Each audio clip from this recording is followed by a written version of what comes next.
is St. Louis Cardinals baseball. We're at Turner Field in Atlanta, Georgia.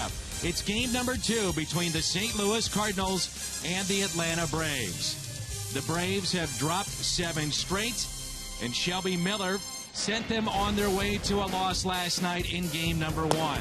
Not great, but good enough. Shelby picks up his 4th win of the season, and the Cardinals overall have won 2 straight. They're a game above the 500 mark. And welcome to St. Louis Cardinals baseball with the Matt Ungarian Alberboski. My name is Dan McLaughlin. The Cardinals, well, they're starting pitching just good enough. The bullpen, outstanding. Well, you'd like to see the starters go a little deeper in the ball games because we're really putting attacks on the bullpen. A lot of appearances by these guys, but they've been awful good, and they were last night. And when we come back, we'll take a look at Trevor Rosenthal, just how good he has been. He's still perfect in that save department, picking up number 9 last night. That's next.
Not blown a save. What a year it's been for Milwaukee's Francisco Rodriguez. 14 of 14 in the save department.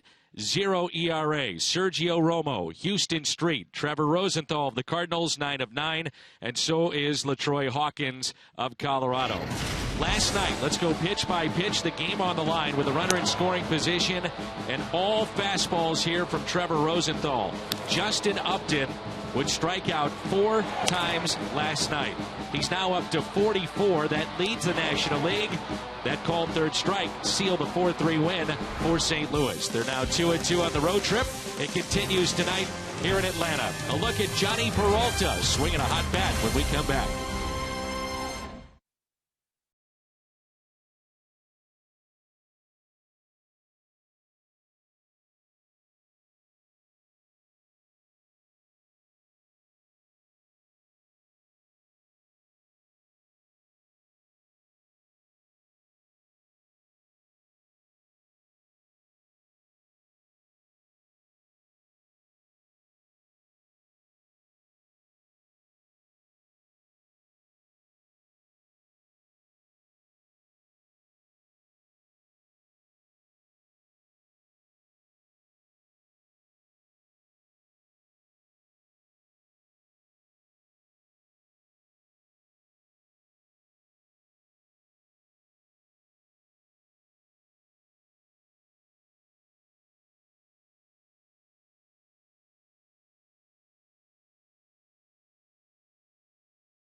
pair of hits last night for shortstop Johnny Peralta. He'll bat 5th in game number 2. And against Gavin Floyd, the starter of the Braves, very good success. Peralta's in the lineup. Baseball coming up.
Times are waiting. Grab some buds.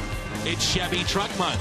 Visit your Mid-America Chevy dealers to take advantage of Truck Month offers on the all-new Chevy Silverado. And by Menards, save big money at Menards on all your home improvement needs.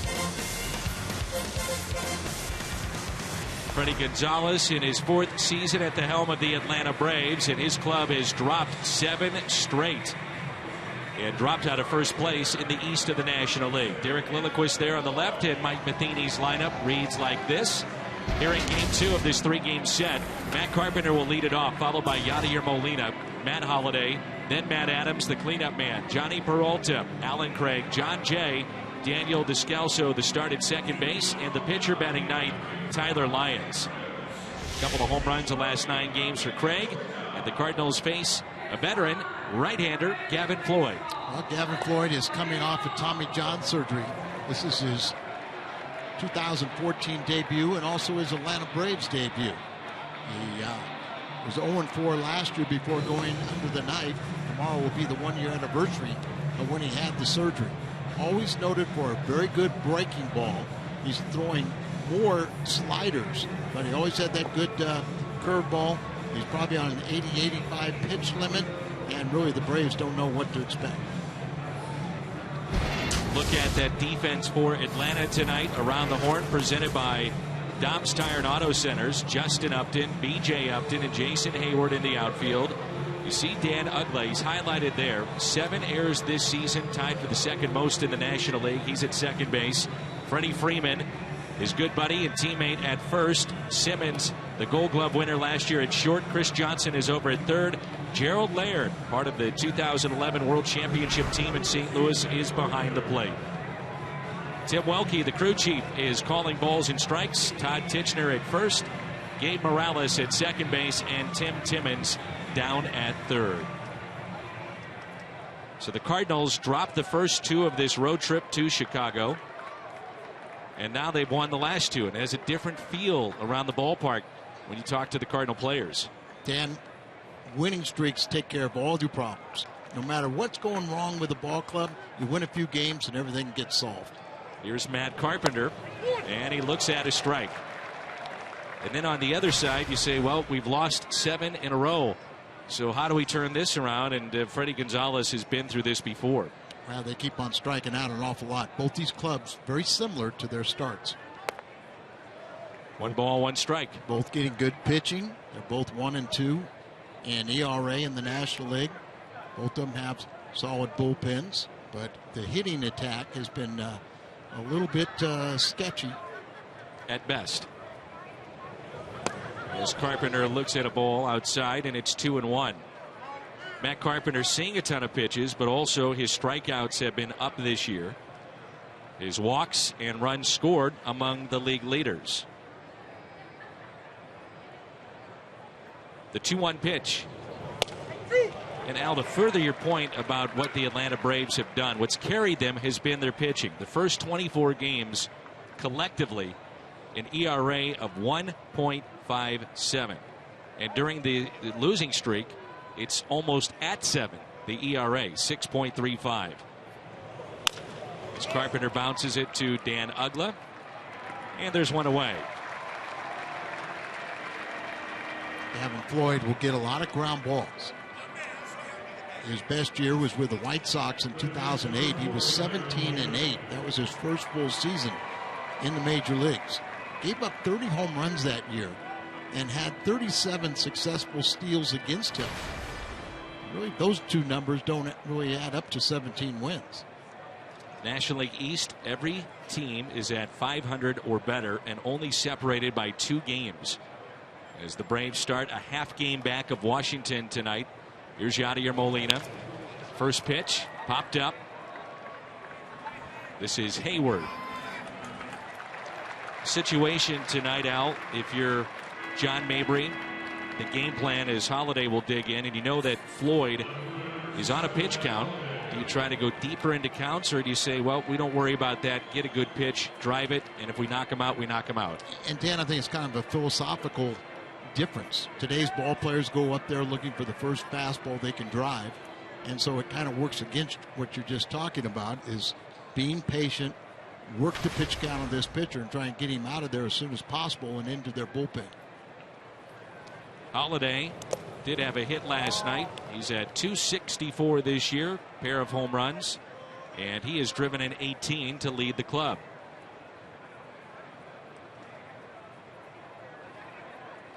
Tough road trip for Matt.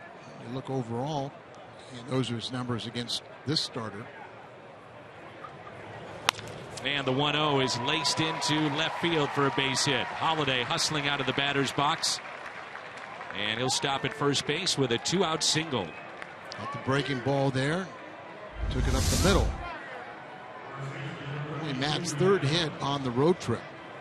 But a good start here. Make things happen.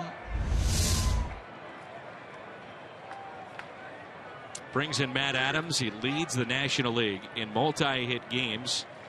Tough night last night with 3 strikeouts, but still hitting .328. Pair of home runs, only 9 RBIs from this cleanup hitter. And he had his little hitting streak broken up, but still .385 on the trip for Matt Adams. What we saw last night, Aaron Harang, once he got 2 strikes on Adams, and Matt came in hitting nearly 400 against right-handed pitching.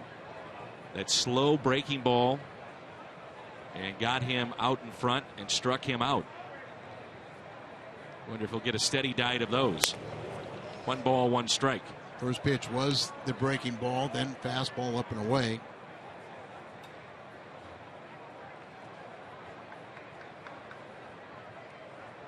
Matt had that home run, a monster shot in the game that we did against Milwaukee back home in St. Louis.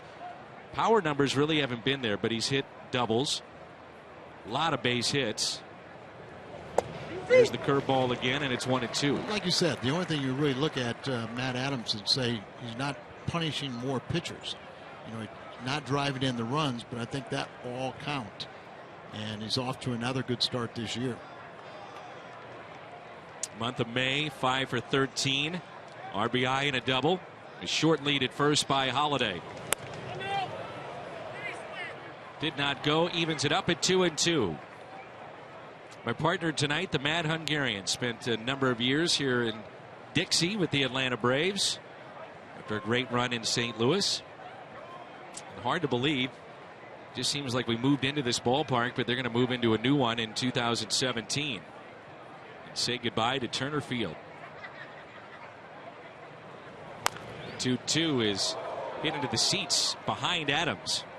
Dan, I think you think about the potential of what they could do moving the ballpark up north and really almost painting your own picture. Take a blank canvas and just create a lot what the Cardinals have now with Ballpark Village, and then multiply it by how many times. The bars, the restaurants, the retail, some residential they're going to build with that. As Adams puts it in play, it's hit to second. Ugla with it. And the Cardinals strand a runner. Tyler Lyons, the lefty, to the mound when we come back.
Turner Field in Atlanta. Look at the Braves lineup. Jason Hayward, then Justin Upton. 11 strikeouts in his last 15 at-bats, including 2 key ones last night late. Then Freddie Freeman, Chris Johnson, Gerald Laird, B.J. Upton, Dan Ugla, Gavin Floyd, the pitcher, batting 8th, and Andrelton Simmons against Tyler Lyons, and he's our key starter tonight. It's going to be his 5th appearance, his 3rd start. He's 0-2 on the year, but quite easily could be 2-0. He has made a couple relief appearances since his last start. That was the end of last month. And Tyler Lyons will be facing the Atlanta Braves for the first time. The Braves last night went 1 for 12 with runners in scoring position as Hayward looks at strike one. And during the 7-game slide, they're 6 for 51 with runners in scoring position. So if you point to one place or another, look at the numbers, that's the one that really stands out. They just have not been able to manufacture runs. And part of the reason they do that is because they strike out so frequently. They just don't put the ball in play that often.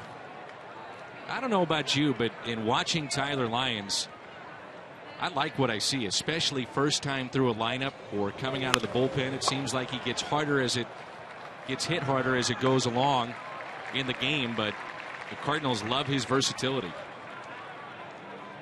Hayward grounds out to second, and at second base tonight, Descalso, as we go around the horn, presented by Dobbs Tire and Auto Centers. Holiday, Jay, and Craig in the outfield. There's Descalso, 3rd start at second. Peralta, Carpenter on the left side, Adams at first, and Yachty behind the plate. And it brings in Justin Upton. Tyler Lyons can be very versatile. You know, he has no problem pitching relief. He has pretty good success. You can sit him for a few days and he's not going to lose command. He'll throw strikes. You like his competitiveness when he's on the field, and I think that attributes some of that to the point he was an all-state quarterback in high school for the state of Texas. That makes it even that much more impressive. Good athlete, do a lot of little things, and I think the more accustomed he gets to pitching, the better off he's going to be, because he can throw strikes with all of his pitches. And the 2-0 is lifted down the right field line. Over is Craig, and on the track he makes the catch for out number 2. Tough for Alan Craig, the right fielders, early in these ball games, because it's the sun field. And Alan did a nice job kind of looking through the bright sunlight, the shade out there, and catches that ball. Freddie Freeman, biggest threat in this lineup, is 10 for his last 57. Average at an even 300. And from the outfield grass, it's Descalso. So 1-2-3 inning for Tyler Lyons. Good start for the lefty. No score after an inning of play.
Tonight, you're invited into Krispy Kreme tomorrow to receive a dozen of their original glazed donuts for only $3.99. So stop by one of the 4 St. Louis area Krispy Kremes for this sensational deal.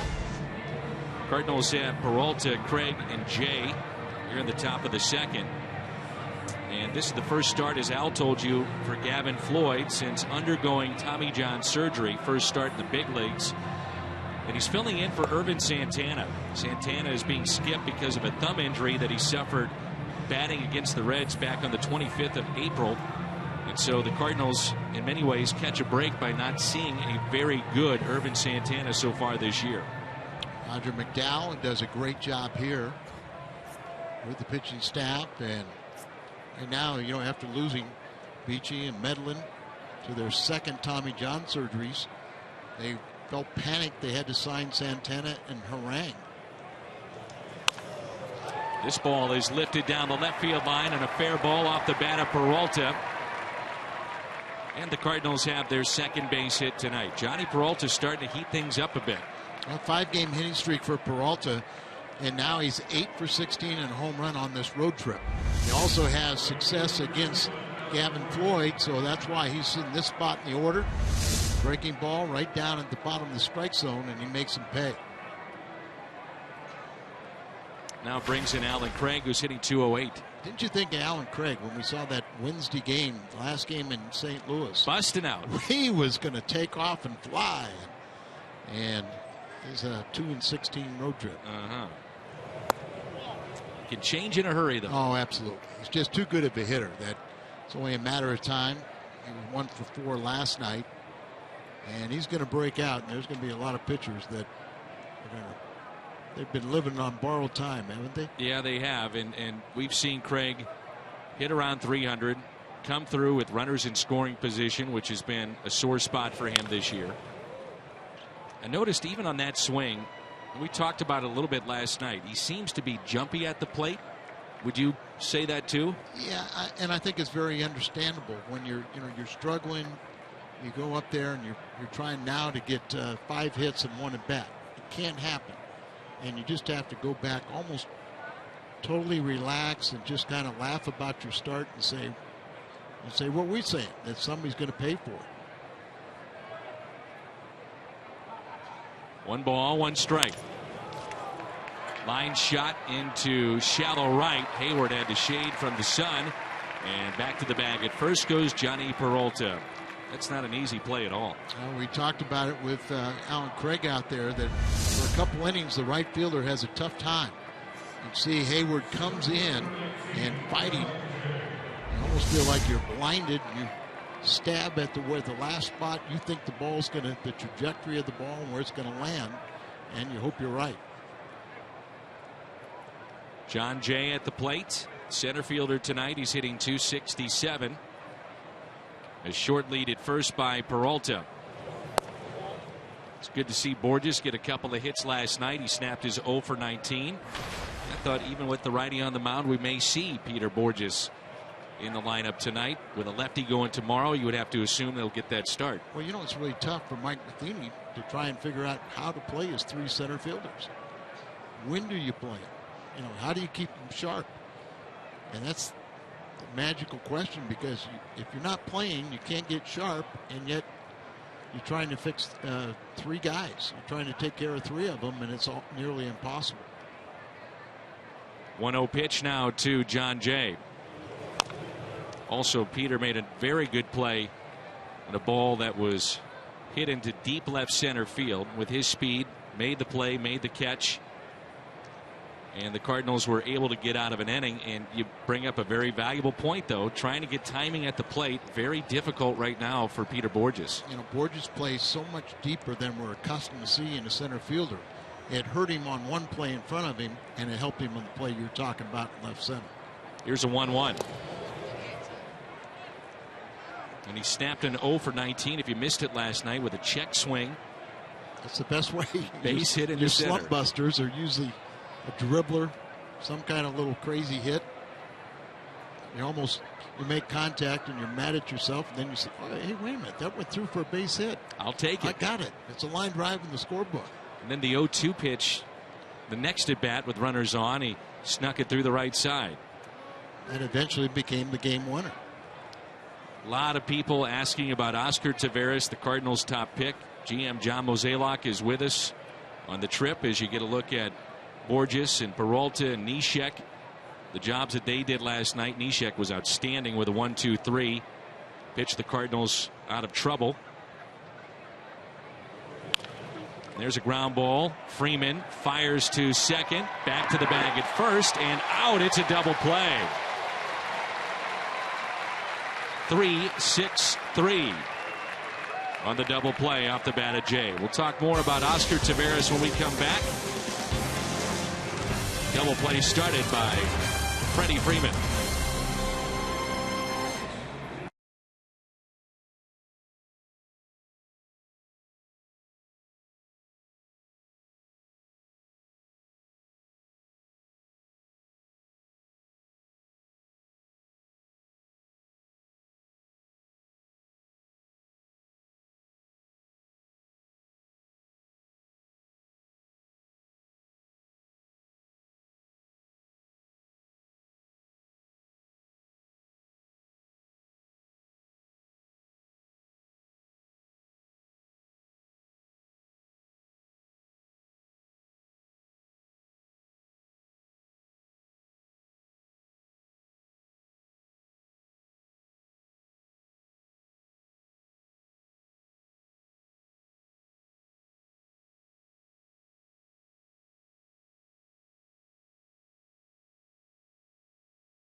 500 against left-handed pitching this year. And for more on the Cardinals lefty tonight, Tyler Lyons, let's check in with Jim Hayes. Jimmy. Well, Dan, Mike Matheny says he's been really impressed with Tyler Lyons. He says it's not easy for a pitcher to be in the starting rotation, bounce to the bullpen, then back into the starting rotation. He says Lyons has handled it very well. He says he sees the value of Lyons eventually returning to the bullpen. He says Lyons is a guy who can face both righties and lefties and can give you multiple innings if need be. Mike told me he thinks Lyons has done very well as a starter. He said, Dan, that the Cardinals haven't given him very much run support, however. And, Jim, we were talking about Oscar Taveras before we went to break. You had a chance to visit with the Cardinals GM John Mozeliak. What's the latest on Oscar? Well, they're tracking him. There's no question about it. But John was saying he doesn't think that it's time to push the Oscar button just yet as Carpenter makes the play. You know, there's an issue with defense. They want him to get more work as a center fielder. They felt Grichuk was a little more advanced as a defensive center fielder, and obviously they need some of that. So Mo said probably going to see Oscar, but not right now, Dan. It's not the right time. And a quick medical update on Jaime Garcia, and good news with Jason Mott, right? Well, Mott just threw his second rehab appearance today, and he went 1, 2, 3, 6 pitches, Dan, no strikeouts. I actually was texting with Mott. He says he's very happy with the way the arm is responding after he throws, no pain or anything, so he's very encouraged. And they're giving Jaime Garcia just a couple of days. He's got that bruise on his left elbow, Dan, but they're encouraged by him as well. All right, good stuff, Jim. Thanks. As Gerald Laird grounds out to Matt Adams. Dan, there's an old statement that it's easy to get to the big leagues. It's hard to stay. And young players, and I think in the case of Oscar Taveras, a lot of fans really are going to be doing him a disservice if he's coming up here and sitting on the bench. You do not want to bring up a budding star like that unless you can play him every single day. He's better off staying in the minor leagues like a Colton Wong right now. If you're not going to commit playing time to these guys, they're better off in the minor leagues playing every single day. And you touch on it, if Taveras can only play center field right now, he's not going to be playing in right or left field unless there's a significant injury to those guys. That's just a reality, and he has very little experience in center field. Here's B.J. Upton, the center fielder for the Atlanta Braves. And in many ways, the poster child to seeing the lack of offense as he signed the biggest contract in Braves history. Over $70 million, 5 years. He's in year 2 of that deal. Awful season last year, and out of the gates this year, he is struggling. Hit 185 last season.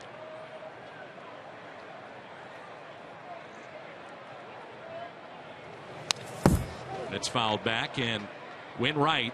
And who knows if BJ will get back to the form that he once was. He possesses power. He's got speed. Good defender. But they have been frustrated with him. And you see he's wearing the glasses now. They're trying to see if vision has been an aspect of his game that he didn't notice. That's why he has been doing that, striking out. First strikeout for Tyler Lyons.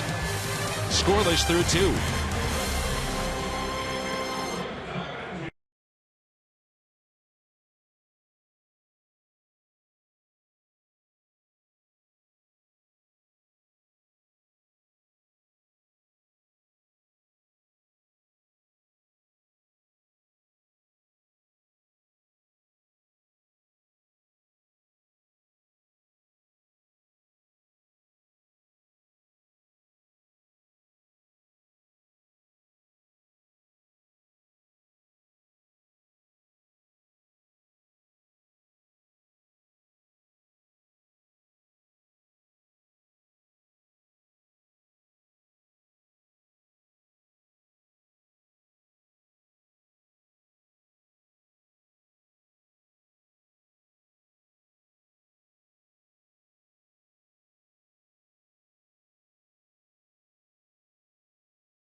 They're working on the mound right now, and this is our Toyota keys to the game for Al Rabaski. Well, you really want to score first because the Braves are 10-0 when they score first. The Cardinals, by the way, are 13-6. And you just want to put pressure on a team that's already in a 7-game losing streak. The Cardinals also would like to break out and have a big offensive day because they might have a short bullpen. You may not see Martinez, you may not see Segrist, and even Rosenthal has thrown the last 2 games picking up saves. Well, we just saw during the commercial break they were working on the mound, and then he slipped in his first delivery to the plate. But Al, I'll ask you, being a former pitcher, this is unique to see the grounds crew at times come out. It hasn't rained. We're not dealing with bad weather, but as far as the pitcher requesting this, can it be done, number one? And number two, from Mike Matheny's point of view, his pitcher, that mound's been just fine, 6 up and 6 down. Well, first of all, yes, you can always request and say you have a problem with your landing area, and the umpires will oblige. And it is a little bit strange because down here, they really work on these mounds all the time. Now watch his landing foot. He really has that long stride, but you can see his foot slip a little bit. And that's what they manicured. Yeah, when I was playing down here, Georgia clay is abundant. And we, as a pitching staff, we thought the mound was horrible. And the grounds crew said, we can't find any clay. And everybody said, I can dig up my backyard and bring you all the clay you want. But it's amazing. And I watched last night after the ball game. The grounds crew comes out here, they manicure it, they work on it. You don't see holes, you don't see the divots, the pot marks, and everything that you used to see. It looked like a minefield at the end of a game. There's Daniel Descalso. I remember that at the old Fulton County Stadium. You'd see that all the time down here. And I saw the same thing that you did last night. They were working late into the evening on this field, and the players talk about how this is a very quick surface. Ground balls seem to get through with ease. 0-2 on Descalso. Gets a start at second base tonight. Another guy searching for that timing that we talked about. He's hitting 121. And once again, it's tough when you're not playing on a regular basis. Here we are on this road trip, and Descalso only has 1 at bat on the road trip, and we're playing in, game 5. 1 ball and 2 strikes. It's not easy, and I think Descalso is going to evolve into one of the best utility players in the game. Can really play the infield positions. He's not a complainer. One thing of being a bench player is you have to understand your role. You have to understand you're not the thoroughbred. You're going to be one of those guys that is the supporting cast. And to have a great attitude about it, it's tough. Sometimes you got to swallow your pride a little bit, but you can make a lot of money in this game just being a spare part. On the outside corner, and a strikeout of Descalso. And the first of the night for Gavin Floyd. Missouri Lottery Fox Tracks. Way outside.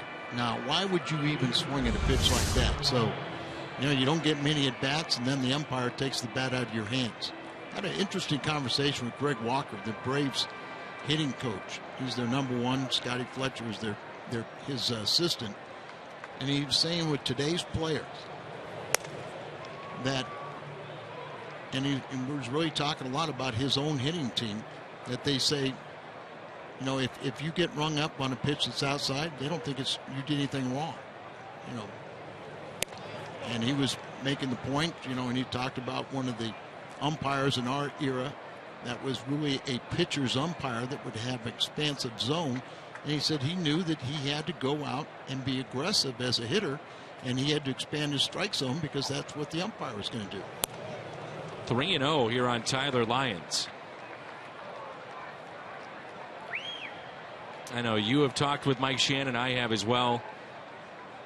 And we always say, all right, play commissioner for a day. What would you change about the game?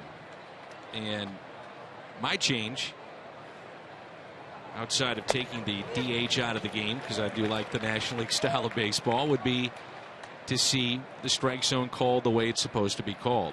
and it's not what the rule book says anymore. And it's a walk to Lyons.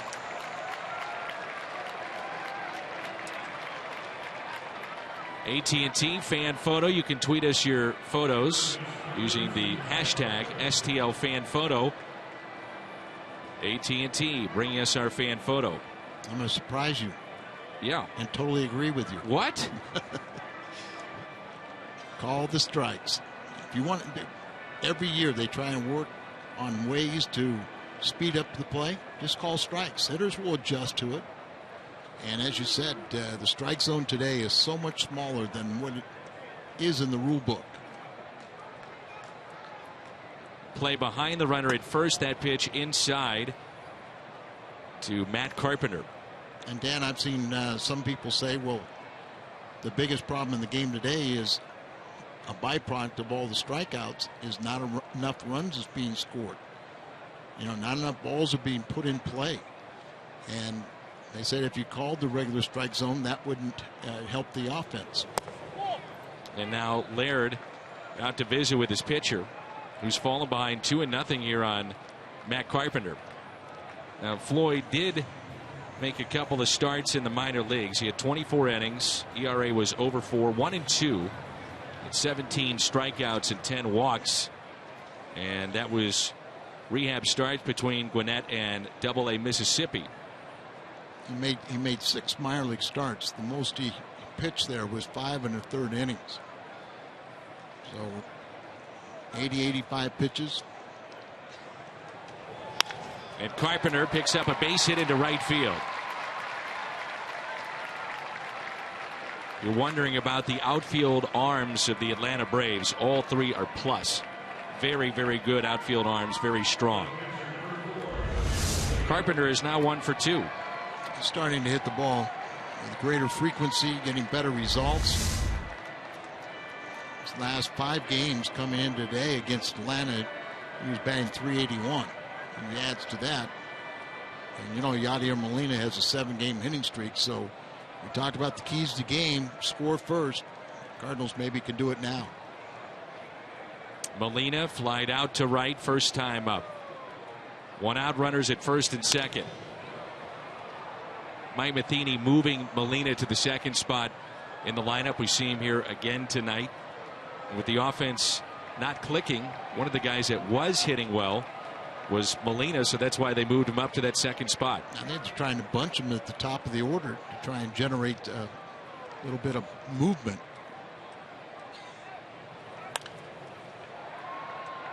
Jose Oquendo, the Cardinals' third base coach, just watching and him trying to plead and have Tyler Lyons extend his lead at second base. Base hit, pitcher running, the arms that we spoke of, might be very tough for him to score. I think that's what one of the things Jose's always trying to do, get that runner at second base to get a bigger lead. 1 ball, 2 strikes on Molina.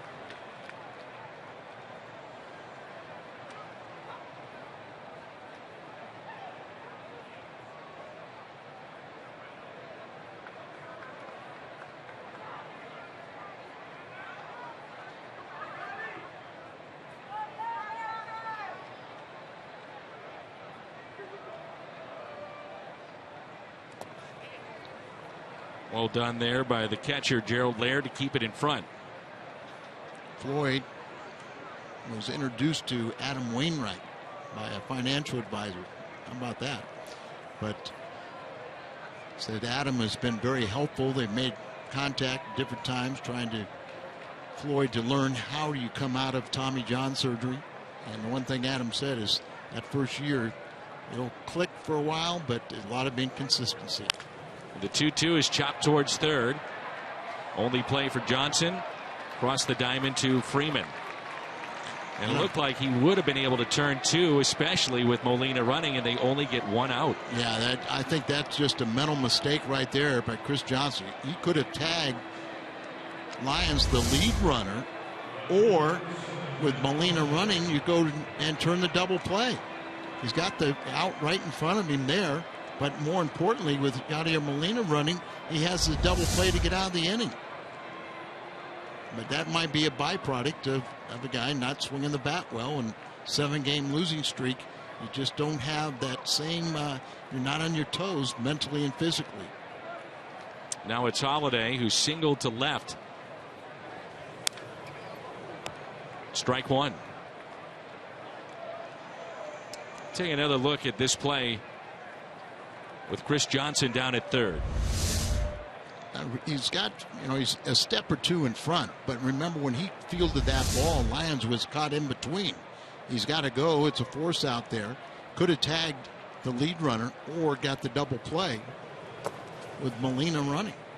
I thought initially he didn't even think about tagging the runner from third because of what you just said, moving a little bit in front of that baseline. And so if that's out of his potential plays, easily could have gone to second, on to first for a double play. And I think, I'm not going to say he thought there was 2 outs. That is a possibility. But I think he forgot that it was Yadier Molina running. And the double play was very much alive. Holiday pops it up. That'll find the seats. There's plenty of empty ones to find. Crowds have been really disappointing when you look at just 20,000 here last night. Dan, 7-game losing streak, that doesn't help your attendance. But as you said, too, they just are a half game out of first place. It's going to be a very fickle fan base here. 1 ball, 2 strikes on Holiday. Ground ball, and Floyd has it, steps and throws. The Cardinals strand 2.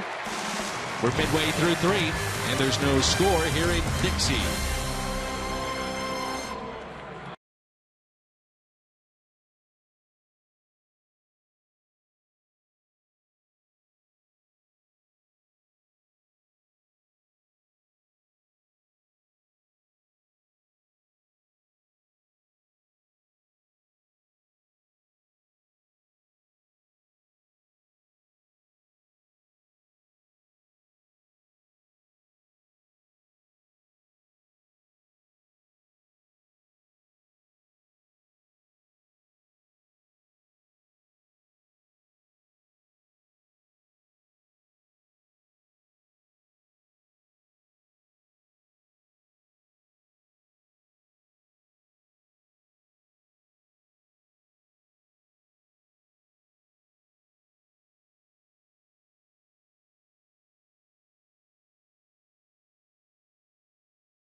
Cardinals baseball on your home of the Cardinals. Fox Sports Midwest is brought to you by AT&T. Watch live TV on your device virtually anywhere with AT&T Uverse, mobilizing your world.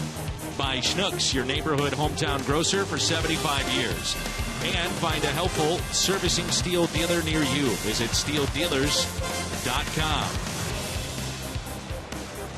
We're at Turner Field in Atlanta. Cardinals had a very good opportunity with runners at second and third. Holiday grounds out to end the inning. Lyons in his third inning of work will deal with Dan Uggla. The pitcher batting eighth, Gavin Floyd, and Andrelton Simmons. Mention how this could be a fickle fan base, Al, and they reeled off 14 consecutive division titles starting in 1991. The great run of pitching. 2 of their aces will go into the Hall of Fame this year, along with Bobby Cox, and that's Greg Maddux and Tom Glavine, who's working to the booth to our left. But even in playoff times, there were empty seats. Now, this is a big ballpark. This holds 50,000 plus, but still surprising at times not to see bigger crowds. Gorgeous weather right now, too. Yeah, I mean, it's just perfect weather. No rain in the forecast. That's something frequent down here. But your 7-game losing streak, and one of the reasons is the guy at the home plate. Dan Uggla. Off-speed pitch taken high. Uggla benched last night. The pitcher batting 8th. So they're trying anything they can to get the offense going. Well, Uggla hit 2 home runs on April 14th. That was at Philadelphia. And since that time, he's batting 173, 9 for 52, with just 1 extra base hit, a double, 17 strikeouts, and no RBIs.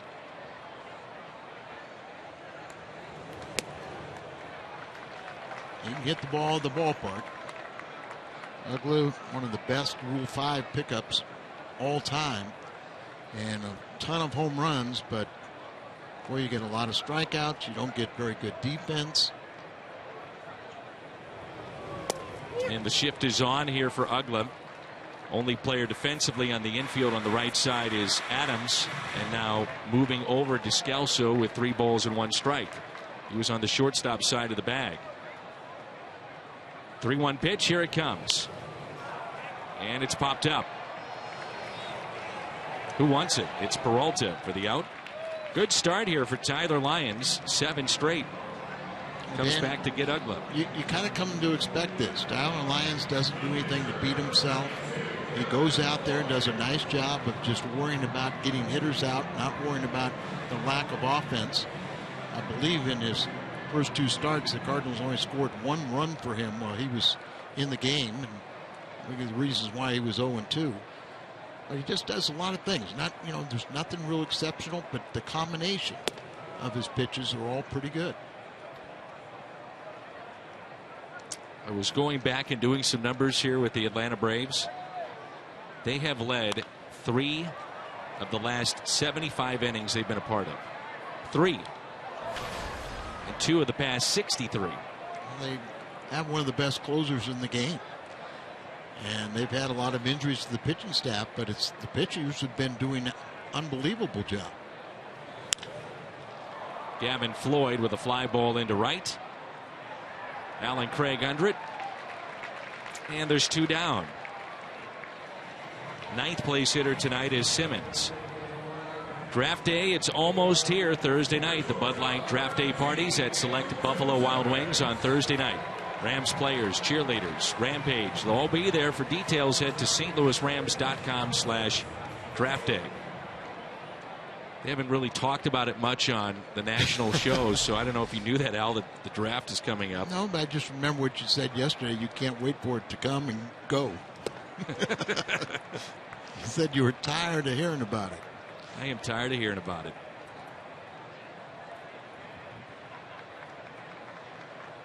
Two outs and an 0-1 pitch. 0-2. Simmons, who Tyler Lyons is facing, is one of the most exciting young players.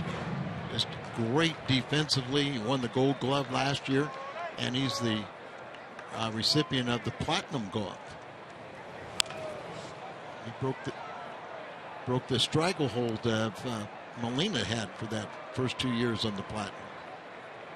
The strikeout rate, the National League leaders, Simmons, Blackman, then Montero, Ruiz, and Walker of Pittsburgh. We'll see Neil Walker beginning on Friday night.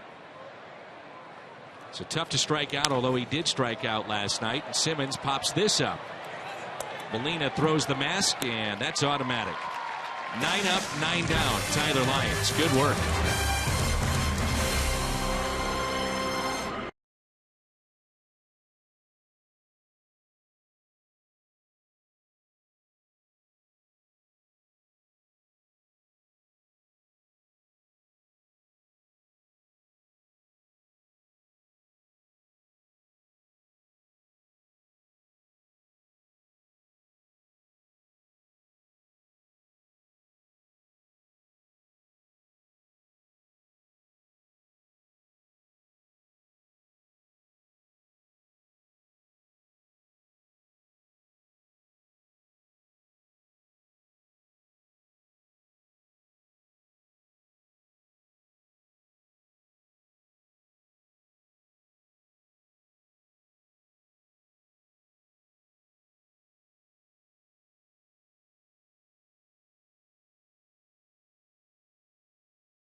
Streaming sports service. They're celebrating 12 years, so join the millions of subscribers and watch every out-of-market game live, online, or in true HD.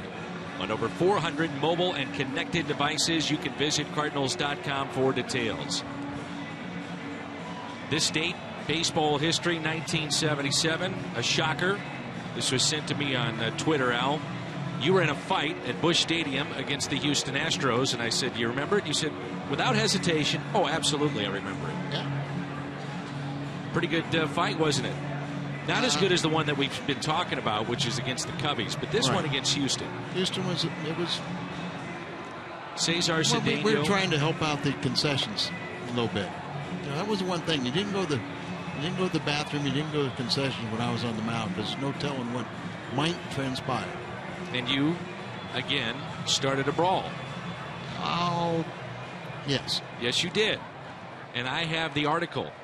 It was sent to me on Twitter. And John McSherry was the umpire that night. Big John. Cesar Cedeno was involved in it. Joaquin Andujar was fined $50. That was big money back then. Big money. You know, I also was fined for that one too. How much? I got fined $50 for throwing, you know, up and in, and I got fined $250 for fighting. As Adams chops it to the right side. How about this play from Ugla as he slips? I can't tell you how your season's going, right? Not noted for your defense at all. You do a great job. You go out there in the outfield, you dive for it, you stop the ball, you're going to get up and throw the batter out, and you slip. Here's the one thing they say about Ugla. Through all the struggles, you can never question how hard he works. The work ethic is always there. Plays like this, and it just hasn't come together for him here in Atlanta for long, extended periods of time in which he just doesn't hit. Well, Freddie Gonzalez had him in Florida and wanted him here, so that tells you something too. Here's Peralta. So you were fined under $500. Well, right? 500 would be an automatic grievance. Okay. Back then, but I was fined, and you have the hearing. It's really interesting. You have a hearing. You have a court stenographer. You don't even have league presidents anymore, but the league president finds you, and then he's the judge. And he told me. And here's an 0-1 to Peralta. Well, first of all, you have to pay the fine to get the hearing too. So they make sure they get your the money. So they already got your money, and so I said, well, you know, and he charges the mound. Why, you know, how do I get fined for fighting? And he said, well, you should have retreated back behind second base and let the peacemakers. And I said, well, you've already got my money. If you really honestly think that's what I should have done, I might as well give you my uniform too, because not only would the opposition not respect me, neither would my teammates. Sure. But that was the justice that they thought. Chuck Feeney was the league president. League president at the time, right? 50 pitches for Floyd. We'll keep an eye on that. 1 ball, 2 strikes on Peralta, single to left. Ground ball back to him. This could be a double play. Ugla to first, and a nice pick by Freddie Freeman. The double play goes 1, 4, 3. Freeman saved Ugla there, and he is really good first baseman. Soft hands, gold glove caliber, and he makes a nice pick. Now they have 2 players on their infield that are gold glove caliber, 1 platinum, that both were drafted as pitchers. One being Simmons at short, the other being Freeman, and both have been clocked at over 90 miles an hour with their fastballs. And so when you have a 3-6-3 double play, it doesn't matter who's running. They have a good chance of turning it. We saw that earlier. Simmons told the Braves, you can draft me, and I know you want me as a pitcher, but I won't play unless you let me play shortstop, because I want to hit. I want you to see my range. And the Braves agreed to do that. They saw him play briefly defensively and said, that's enough. He's a shortstop. Simmons, another player out of the tiny Caribbean island of Curacao. They had a pretty good one, Andrew Jones, for a number of years. Well, Atlanta Braves signed Jones. That was the first time we ever heard of a player coming from that island.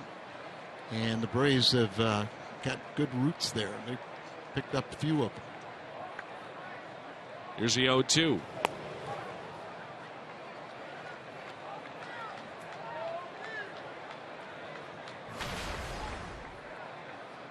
Remember the shortstop that they had in Arizona, Didi Gregorius? Well, one-time playing. And Craig gets a high fly ball out to deep right. Hayward back with just enough room, and he makes the catch.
Second, the Cardinals host the Diamondbacks, and fans purchasing the Gardening Night theme ticket take home their very own limited edition Cardinals Garden Dome. Get your theme tickets today at cardinals.com/theme. Many people, Al, would be shocked to know that you love to garden, and I'm being serious. My therapy. You love it. I plant all the flowers every season. June, she's always telling me how much you love it. You're always outside. Hey, Mother's Day's coming up. You need to get one of those theme tickets. She goes, gets me all the plants and tells me where to put them. And then for the next month, Al is not allowed to play golf and can barely walk. That's true. He's out with a bad back. Here's Jason Hayward. Hayward on the first pitch pops it up. A lot of pop-ups here early on as Peralta is under it for the out. I find it interesting to watch the second time through now for Tyler Lyons, see the adjustments that he makes and vice versa, this lineup of the Braves. It brings up a real interesting point because a lot of today's hitters are so dependent on video and different things. They just don't trust their own instincts or what they feel or what they see when they're standing in the batter's box. They'd rather review videotape rather than using their own visual aids, their eyes, and just, what it looks when you're standing in the batter's box. There's a breaking ball and a strike to Justin Upton. So there's what I'm talking about. The second time through, .533 average. And it's been that way, too, even in relief. He's had extended relief outings, and it seems like initially gets off to a good start and then struggles. And, I mean, this is launched. Home run, the first hit of the game, Justin Upton for the Atlanta Braves with his 9th home run. The Braves, when you break down what's happened this year, 54% their runs scored have come via the home run. Yeah, that's great to have all the home runs that they do, but when you're that dependent on the home run ball, it's tough to have sustained winning. Ball down and in, just drops the bat head, and this was launched. 9th home run, 19th RBI. Sure, he's got all the strikeouts, but he has that potential. And remember last night, They really pitched around, Freeman to get to it. Braves 10-0 when they score first. That was a part of Al's keys to the game. I didn't mean it, man. Well, maybe we could change that tonight. 2 balls and no strikes for Freddie Freeman, who grounded out to second. That's Descalso on the outfield grass. 2-1. Freeman signed an 8-year extension this offseason. I said Freeman, but it was Hayward they pitched around to bring up Upton, and then Rosenthal froze him on a 98-mile-an-hour fastball.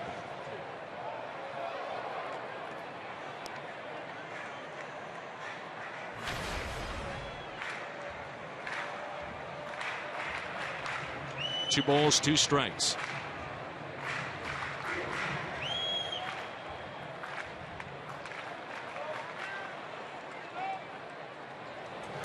The 2-2 is hit out of play.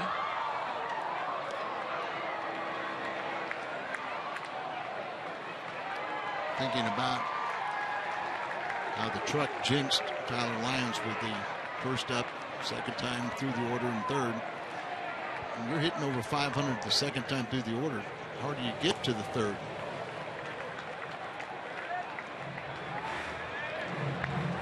Three and two.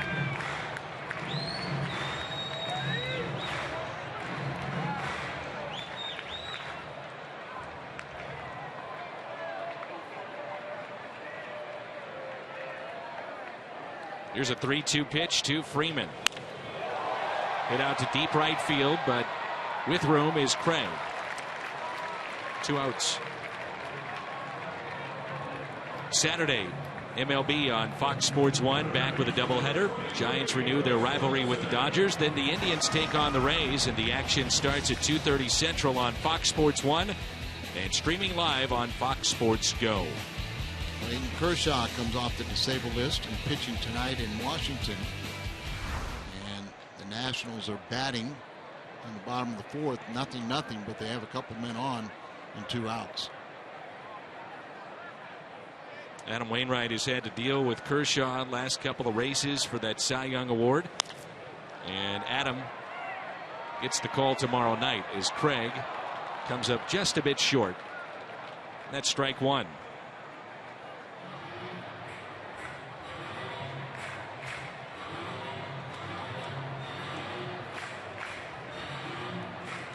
Chris Johnson grounded out to third first time up. Finished second in the batting race a year ago to Michael Kadire of Colorado. At .321, and this season average at .234, and he just signed a 3-year extension. That's strike 2. Signed that on last Friday, and the Braves are doing what the Cardinals are doing, locking up their core players. A trend in baseball is trying to lock up players like a Freeman before they hit the arbitration years or free agency years. Calculated risk on both sides. There's a strikeout in the late break on a curveball to Johnson, and the second strikeout for Lyons. The home run, though, by Justin Upton, his 9th. The Braves on top.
Looking forward to the post-game show. Jimmy Ballgame, Pat Paris. Cardinals about hit the Braves 4-1, but they trail 1-0 in that long home run. Off the bat of Upton. B.J. Upton was drafted #1 overall. Excuse me, Justin was #1 overall, and B.J. was the 2nd overall pick in the King round. Well, the Braves have talked about they would love to see bigger crowds. And who knows? You win some games, maybe that happens.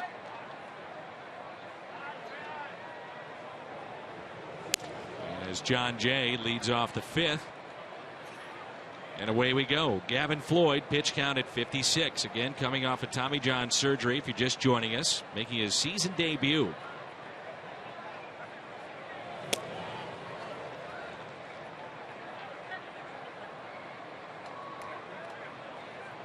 Won 17 games back in 2008 for the White Sox. It was his first full year in the big leagues. Usually he'll give you double digits in wins. 3-0. Jay bounced into that 3-6-3 double play that ended the top of the 2nd. Cardinals have hit into 2 double plays. And a strike to Jay. He thought it was ball 4. Bullpen last year, and we're going to see it tonight of the Atlanta Braves, and that was up and a bit outside. 2nd best bullpen ERA. Kimbrel with 50 saves. Craig Kimbrel has struck out in his career 13 per 9. He is just nasty coming out of that pen. Can really shorten a game, but the Braves, as you mentioned, Al, they just haven't had leads. Hit the other way and foul. As John Mabry tonight. You know, what do you tell your hitters when Kimbrel's on the mound? Because he has an exceptional breaking ball and a great fastball. And he said you just have to tell him you got to look for that first fastball.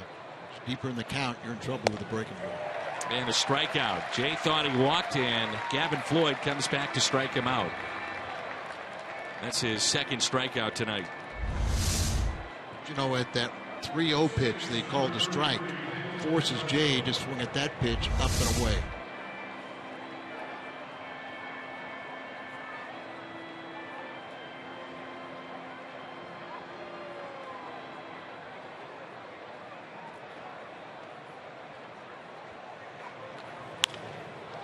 And Descalso hits a fly ball that'll find the fans down the left field line. Descalso was 2 for 3 coming in against Floyd. Must have been a couple years ago. He only made 5 starts last year for the White Sox before going down to Tommy John, and so we had to have faced him in interleague play a couple years ago. 1 ball, 1 strike. Gavin Floyd was drafted back in 2001. You look at the injury list that he's been a part of, and a lot of elbow issues starting back in 2012. The tendonitis, then a flexor strain, then he had the surgery, now coming off of Tommy John. And it is amazing the amount of players, both major and minor leaguers, that have been involved with Tommy John, nearly 30 already this year. There's a ground ball, slowly hit to 2nd. Ugla over to Freeman, 2 down. We used to always say, you know, hey, get the Tommy John as soon as possible. You know, your arm comes back stronger. But now we're getting guys that aren't having it for a 2nd time. You know, everybody used to think that, okay, now you've got that arm as we never heard it again, and that's not the case. More Tommy John surgeries this year than ever any other year. Here's Tyler Lyons, who walked. Amazing stat. 1986 through 2012, there were 216 Tommy John surgeries. Al, out of the 216, 83% came back and extended their careers. 83%. I remember watching Tommy John, the Tommy John, pitching for the Dodgers, and it almost had to be a rarity because it must have been on the first year of a 2-year contract, because you didn't give you didn't have surgeries. You know, you either found a way to reinvent yourself, become a breaking ball pitcher, or you went home. There were no surgeries. And I watched Tommy John in the bullpen in St. Louis. He had like the claw. A lot of guys, their hand would atrophy so badly after surgery, he would take the ball and jam it into his left hand. And then he would throw the ball. And I would say, you got to be kidding me. What do you think you're going to do it? Now, Tommy John never really threw that hard. But he came back and, you know, became an outstanding pitcher. He won about 280 games. Some believe he should be in the Hall of Fame, not only for what he did on the field, but also part of a revolutionary surgery that has extended so many careers and changed the game. Dr. Jobe performed that experimental surgery, and because of that, then they started, you know, manufacturing surgical utensils to perfect that surgery. He's actually signing those right now. He's got Tommy John has pictures of his x-rays or MRI, whatever it was, to show the tear, and he's signing that. He actually had some that were signed by Frank Jobe, so he's auctioning those off for charity. 288 career wins we're told for Tommy John, so almost to that magical number of 300. Probably was fairly or unfairly criticized and said, well, it's over such longevity. But isn't that part of the criteria for going into the Hall of Fame? You have to have longevity? I would think. The 2-2 and a strikeout of Lyons.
Pretty easy working hard in batting practice and make sure you get your reads out there and you can stay sharp in that sense. But it's more on the offensive side of getting comfortable in the box and getting a rhythm of the game. It's tough when you might pitch hit and get in a bat and then you might not have another bat for a couple days. Well, what we were talking about earlier for Peter Borges, trying to get into a rhythm. He was a part of the pregame show earlier tonight with Jim Hayes. And Dan, it's only natural when you come to a ball club the first time, you feel a little pressure. You try and do a lot to justify a trade when the ball club just saying, hey, just do what you've done in the past. That's why we've acquired you. So I think we all are expecting to see a lot more out of Peter Borges once he kind of relaxes and settles in. It's Laird, Upton, and Ugla. Gerald Laird grounded out to first, his first time up. Bottom of 5, Atlanta with the lead of 1-0 and a home run from Justin Upton. By the way, Jim Edmonds texted me. He's, of course, watching us, Al, which is a bit surprising. Normally he's back at Ballpark Village, and you just don't know what Jimmy's getting into. Sometimes it's watching the game, sometimes it's helping out Pat. But he has a wildly popular show on CBS Sports 920. And he talked to Tommy John the other day. Exactly. I heard him talking about that in the green room when he was talking baseball. And Jimmy and Tim McKernan do that show. That drops in for a hit. And he said that Tommy John told him today, he said he knew it was time to retire when McGwire got 2 hits off him because McGwire's dad was his dentist. So he said he knew it was time to retire when you had a situation of your dentist kid getting a couple hits off him. He said, that's it. And Jimmy and Tim do that show on CBS 920 back home in St. Louis. They get some great guests, and today it was Tommy John. And here is Upton.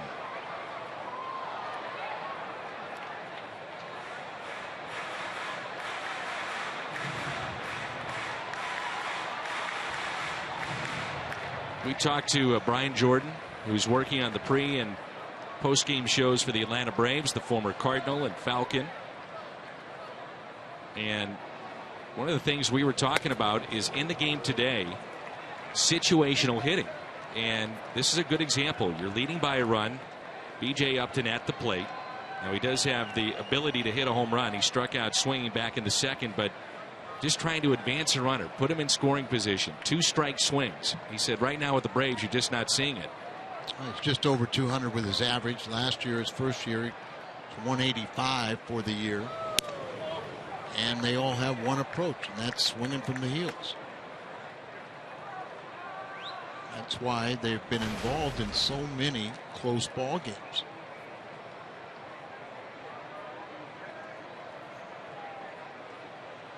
Here's a 1-2 pitch on its way.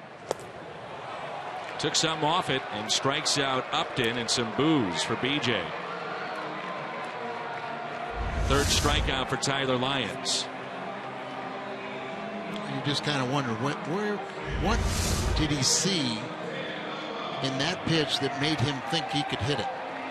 The ball was an off-speed pitch. It started below the strike zone and basically bounces up there.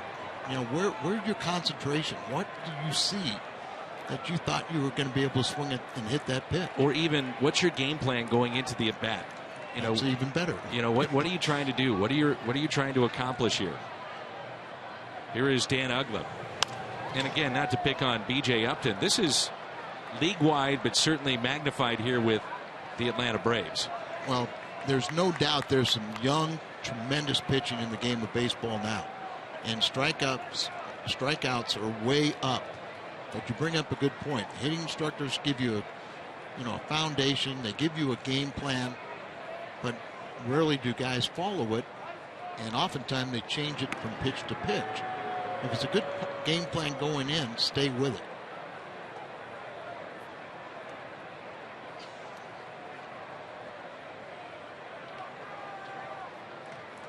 One out, runner at first.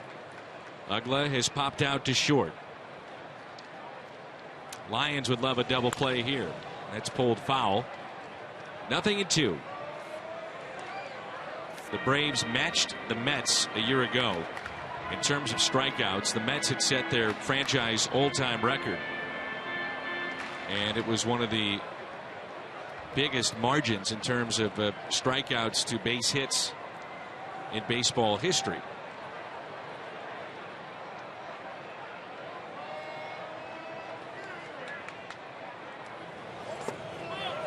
The check swing did not go. Uggla, with his 2 home runs this year, has 233 in the big leagues. It's under 250.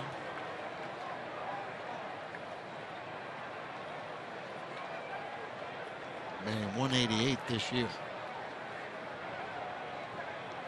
The 1-2 and a strikeout of Uggla. Back-to-back Ks. Reminder that Hilton St. Louis Ballpark welcomes their newest neighbor, Ballpark Village. Perfect ending to a day or night at Ballpark Village. is a Cardinals win and a stay at Hilton St. Louis Ballpark. 314-421-1776 or HiltonSt. Louis.com to find out more. Now it's the 8th place hitter is Freddie Gonzalez for the 2nd consecutive game, using his pitcher in the 8th spot. They vowed when the losing streak reached 6 on Sunday that he was going to change things up a little bit. He did do this last year for a while, and they were 6-2 with the pitcher batting 8th. So he said, "I'll do it for a couple weeks."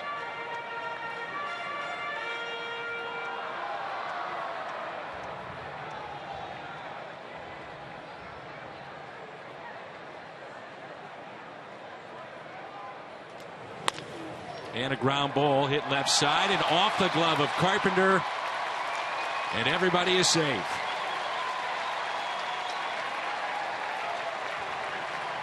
Extends the inning to Simmons.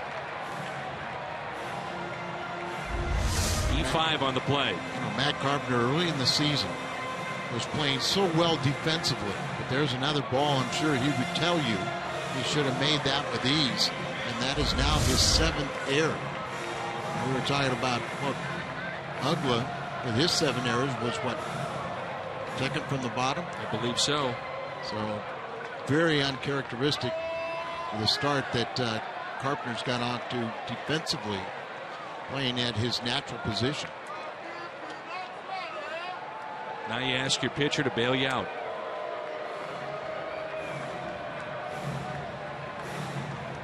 Well, if anybody saw the game last night, initially Simmons, who's at the plate, was in charge what we both felt should have been 2 errors. Now one was later changed to an error, but similar play to what we just saw from Matt Carpenter, and he's given an error.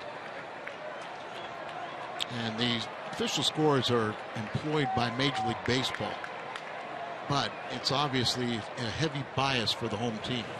And you see how the one was scored last night and how this one was scored today. We were talking about Simmons, and you were talking about him pitching. And Curacao, one time he was pitching, and Jansen, the closer for the Dodgers, was his catcher. Jansen, very good, hard thrower. There's another player that was involved with him too at one point, wasn't it? Didi Gregorius, right? Yep, he was the shortstop and remains a shortstop now in the big leagues. Probably a AAA. Arizona. Here's the 0-2. Simmons, the toughest to strike out in the National League, popped out to the catcher. 0 for 1 tonight. Tyler Lyons has struck out 4, and he's only allowed 2 base hits tonight.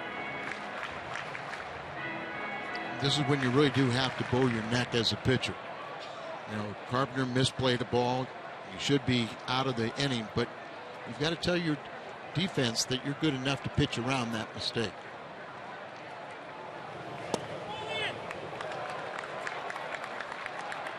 Two and two.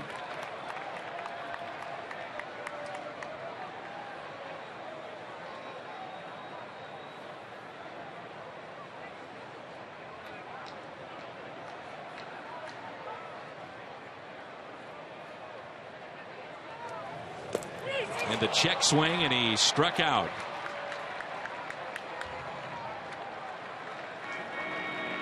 So he strikes out the side. One of those strikeouts, B.J. Upton, showing his frustration here at home.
As Mike Minor, the lefty, will go for the Atlanta Braves.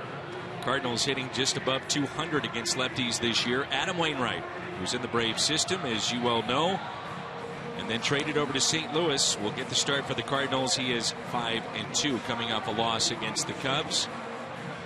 That was his first loss ever at Wrigley Field. He was 6-0 before that start. 7-2 ERA, 2.80 in his career against Atlanta.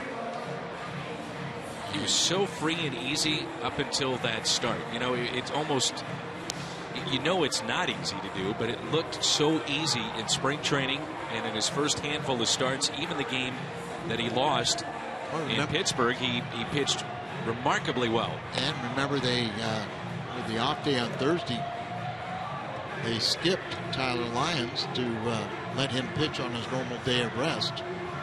After that game, you wonder if he kind of, well, maybe I could have been better with the extra day, but he was so confident and having so much fun pitching, you can understand why he wanted to stay on this fifth day. December 13th of 2003, and that's a date that changed this franchise in many ways. Adam Wainwright coming to St. Louis. No one knew it at the time. You had heard about him. You heard he was a top prospect at one point. You knew about his size, 6'7", big right-hander, could throw hard, had a very good changeup.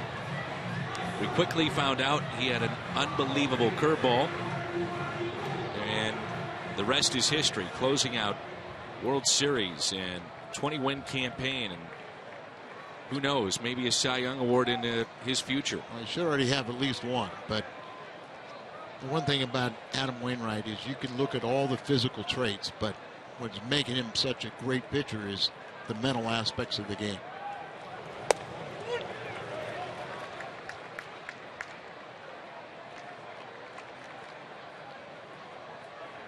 Cardinals have the top of the lineup: Carpenter, Molina, Holiday. Carpenter with a base hit to right, back in the third.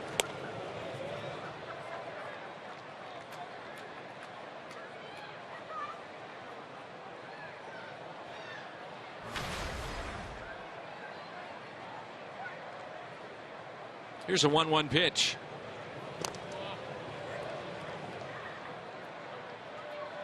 Braves actually have 3 catchers on their roster: Ryan Doumit, Gerald Laird, who is behind the plate tonight, and Evan Gattis. And for so many years, it was Brian McCann, night in and night out. They let him walk. He went to the Yankees, but Gattis can play in the outfield. He can play first base. Same thing with Doumit. So you have to have some versatility, because you just can't carry 3 catchers if that's the only position they can play. A 3-1 pitch, and it's a leadoff walk. And it brings in Yadier Molina, who was called up in 2004, all the way back in 2004 for Yadier Molina. 3 things that you need to know about Yadi: the strikeout rate, amazing over the 10+ years. The most influential people in his life, he said, his mom and dad. And he also owns his own recording label, big into music, and one of the most popular players in the game today. Hit and run was on. That ball stays fair. Carpenter to second base, and Molina is hitless tonight. Really have to take advantage right now. Floyd is nearing the end of his pitching line. He's at 80 pitches right now, and they were going to try and keep it like around 80, 85. So we'll try and get through this 6th inning. No margin for error in a 1-0 ball game, but Holiday had a golden opportunity to try and get the Cardinals on the board with 2 men on, and here with a man in scoring position, he'll get another shot.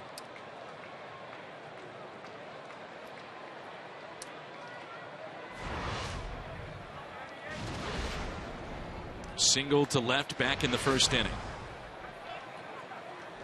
Holiday is sitting on 2 home runs, and he lines it into right center field. That ball will get down. Here comes Carpenter.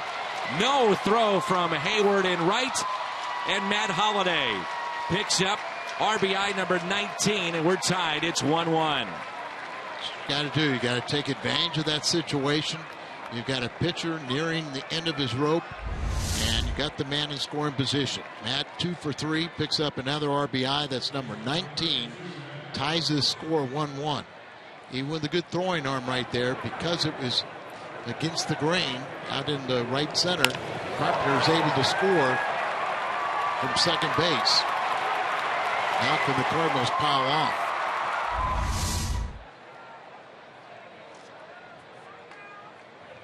Here is Adams.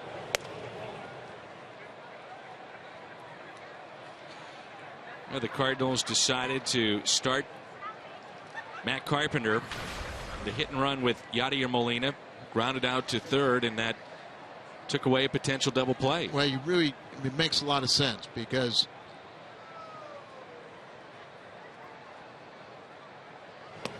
the Braves have already turned 2 double plays today. You've got a ground ball pitcher in Floyd, and also remember, talked about that one year, 2008, 37 successful steals against him. So if you didn't put the ball in play like Molina did, maybe you could steal that base, but you stayed out of the double play and it paid off.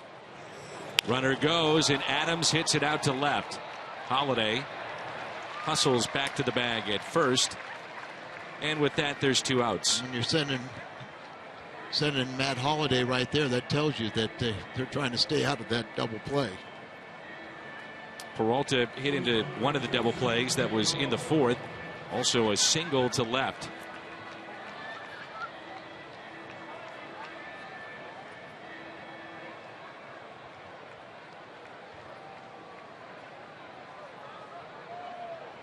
Johnny's hit 2 home runs off of this pitcher.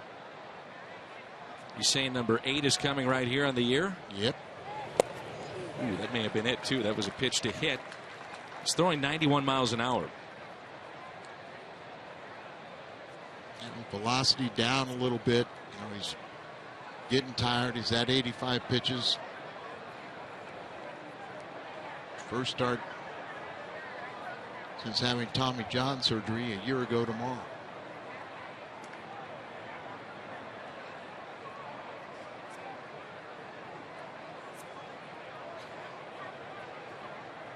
Big gap in left center for Peralta, who's had quite a trip offensively.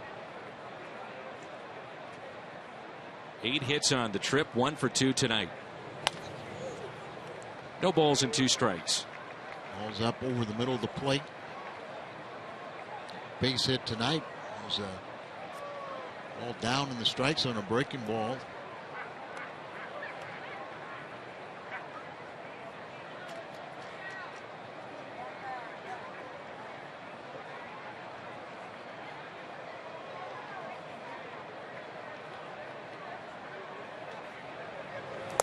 And he got him to chase a strikeout of Peralta. That's number 4 tonight, but the Cardinals have tied it up. Holiday's 19th RBI.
StubHub, and you can earn 2% back in fan rewards on every purchase you make. That includes Cardinals tickets. So StubHub, your place to get your tickets to upgrades and more. Well, Tyler Lyons has pitched awfully good here tonight. Pitched very well with the 5 strikeouts. Struck out the side back in the 5th. He's allowed a home run. That was to Justin Upton. Pitched around the year of Carpenter in the 5th. He's done just about everything you could ask. His 3rd start of the year, and he's only gotten 2 runs in support. Strike to Jason Hayward. Certainly, Al, not your prototypical leadoff man as Jason Hayward, but Freddie Gonzalez made the move against the Cardinals last year, and it's a move that's paid off for both Hayward and the Braves. Yeah, they were struggling, and all of a sudden did something a little radical. Put Hayward in the leadoff spot, and they just took off. They won 96 games, one less than the Cardinals a year ago. This is popped up. Looks to be playable. It is. Foul territory, and Carpenter is there. Makes the catch for out number 1.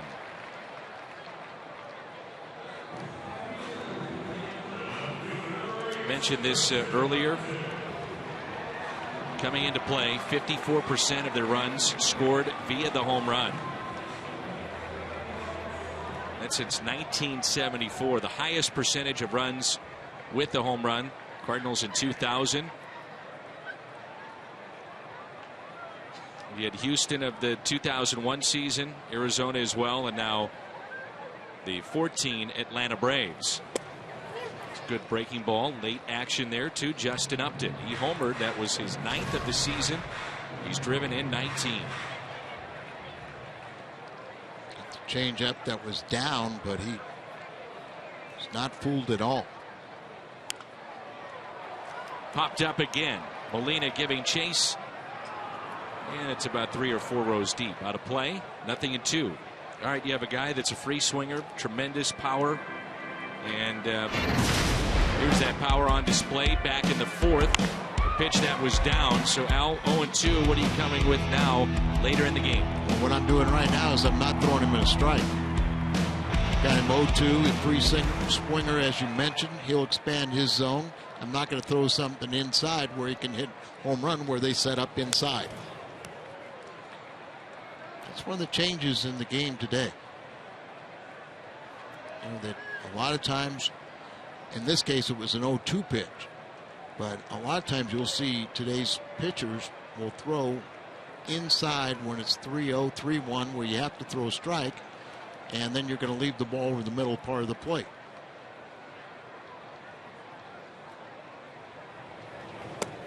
One ball and 2 strikes. Just talk about dropping the bat head. Ball inside and down, and just drop that bat head. You're going to pull the ball. It's to the shortest part of the field, and you can lose a ball game. Bob Gibson taught me that you don't throw it there. You throw it away where they're set up now. When caught Molina, still 1-2. And now when you threw that there, you got a couple pitches down. You throw the ball up and away to him, he's probably going to swing through it. Or if he does hit it, he'll pop it up. You're still way ahead in the count. You don't have to throw him another strike.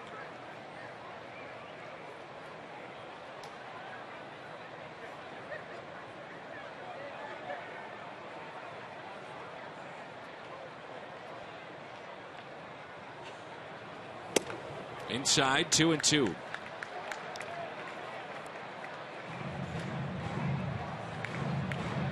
And if you want to pitch inside, you do that. Pitch inside off the plate. And that even sets up the pitch away. Breaking ball is going to bounce it. Now you're getting the count. Whereas, 3-2, and now you negated your advantage.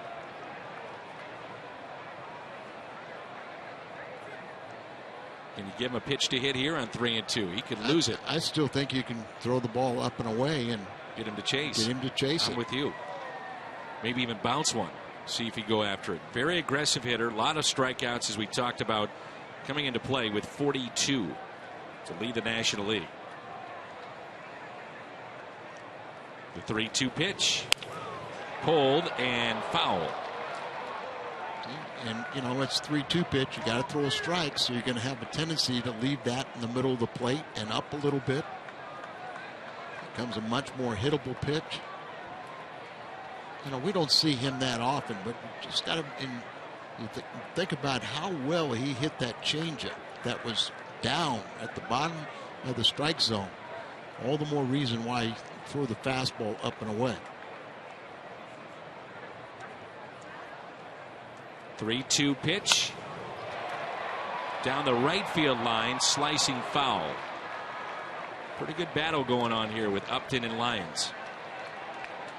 And that ball wasn't as far away as what I think Molina was requesting.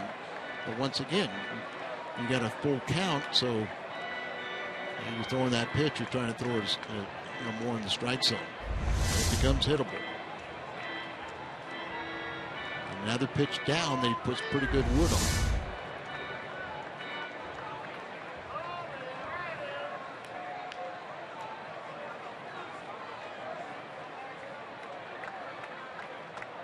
Slider.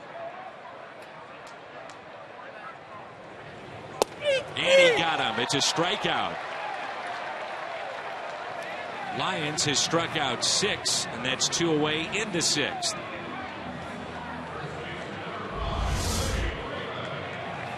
He was looking for the fastball. He gets the breaking ball and intended to go sit down, and oh well, it's just another out, just another strikeout. But we know it's not. Put the ball in play, something good could happen.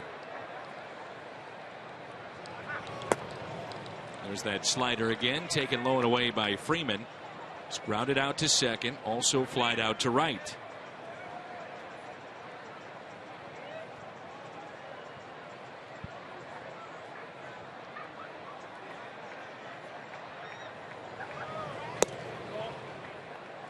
Two balls and no strikes.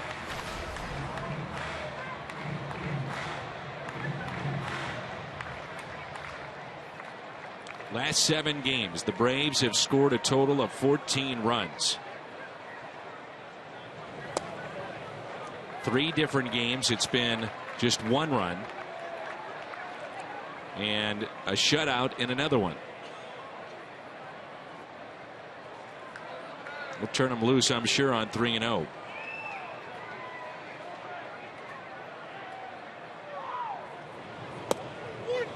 Three balls and 1 strike. I wonder how many teams we even have a take sign anymore. Fastball away. And it's a walk to Freeman. It's the first walk issued by Lyons tonight. Well, we promised you earlier in the game, and I know that no one left their seat because they wanted to take in the AT&T fan photo of the game. You can send us your photos. The hashtag STL fan photo, a chance to be seen in an upcoming game broadcast. Talk about your 15 seconds of fame. There it is. The 2-out walk. And then here's Johnson, who is 0 for 2. He is struck out. That was on a curveball looking back in the 4th. And grounded out. Little flare out to shallow right. That drops in for a hit. Freeman on his way to third. A bloop base hit to right. Runners at the corners with 2 outs here in the bottom of the 6th. The third Brave hit, but it follows that 2-out walk, and you have runners at the corners. Gerald Laird, he has one of the 3 Braves hits today. Derek Lilliquist going to come out and talk to Tyler Lyons. That'll give the bullpen a little chance to get active if they want. But really to go over this situation right here with the backup catcher, Gerald Laird. And how you feel? You ready? Got one more big out there. Seth Maness warming up. Been a while since we've seen him. Talked about our keys to the game. That bullpen may be a little short tonight. I didn't know if Martinez be available. Segrist may not be available. And even Rosenthal is throwing back-to-back days, picking up saves. Now you have Gerald Laird at the plate. By the way, the city of St. Louis passed resolution that recognizes after-school chess programs. And Rex Sinkfield is a huge Cardinal fan, has been a Cardinal fan all his life, a wonderful story, and he has been behind the scenes trying to make that happen, which is a big deal in the chess community. So congratulations to Rex and his team. Rex and his wife, Jeannie. Yeah, and that championship will begin tomorrow, by the way, as Laird fouls it back, and this is the 6th consecutive year. Tournaments will be held in the city of St. Louis At the National Chess Hall Capital. of Fame. We got Chess Hall of Fame there. A lot of things down in Central West End, and that's one of them. So runners at the corners here. Gerald Laird is hitting .207. No home runs, no RBIs. Braves love the fact that he's a mentor to the young players.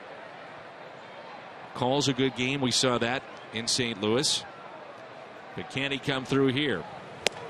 0-2. That won't help him. and get a lot of at-bats like, Tony Cruz. But Gerald Laird, when he was with the Cardinals, they won in 2011 with championship teams, with winning teams with Detroit and Leland.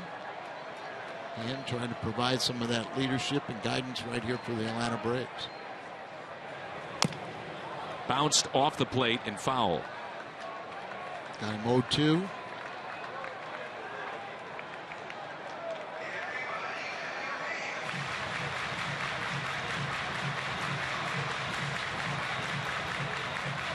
Having seen him chase, you would think he'd have a chance to strike him out, which would be number 7 for Tyler Lyons tonight.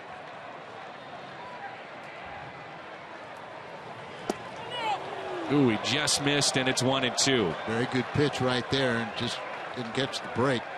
Laird was able to hold up. Ed Cheney's used to have a fine for an 0-2 base hit. And Gibby would always say, do I get credit when I strike the guy out on 0-2?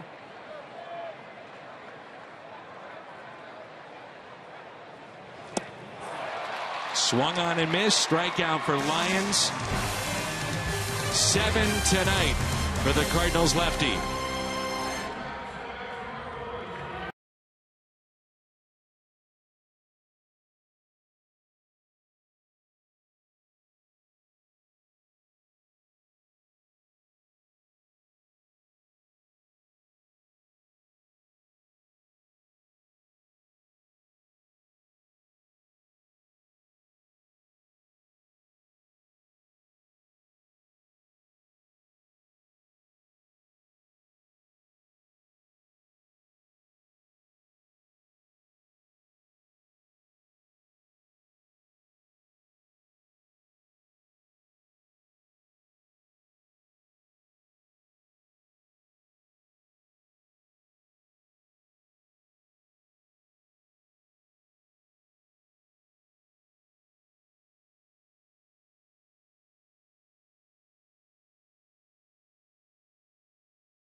Of the Homers for Health game shows, the pitchers and hitters duel in a clubhouse feud. That'll be tomorrow before the pregame show on Fox Sports Midwest.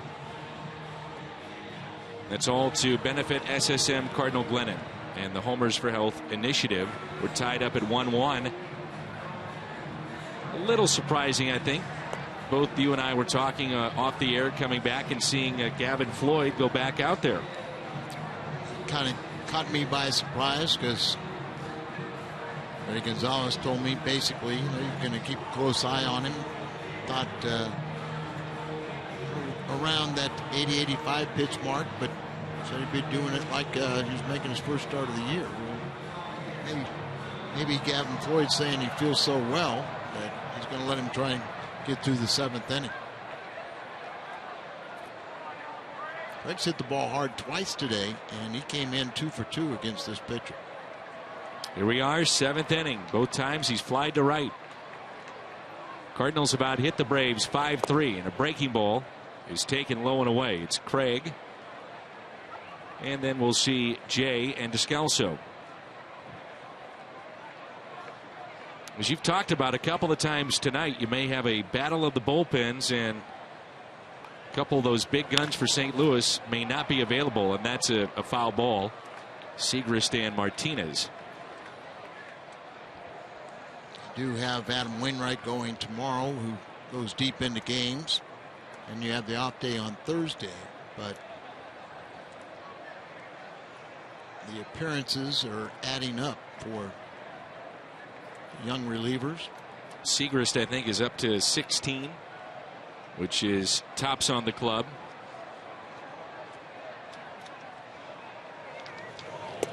Breaking ball and a good one.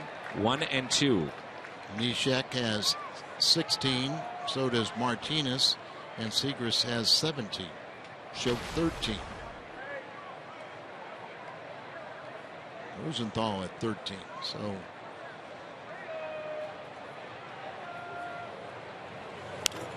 and Craig jammed just a bit, still alive. Again, that's one of the good things about Tyler Lyons.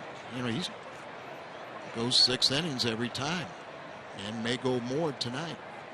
I think that's been a little bit of a concern for the Cardinals and Shelby Miller and his starts, not going deep into games, and that's a product of the walks. And he does strike out his fair share, but the walks have been a problem spot this year as Craig chases that pitch and strikes out.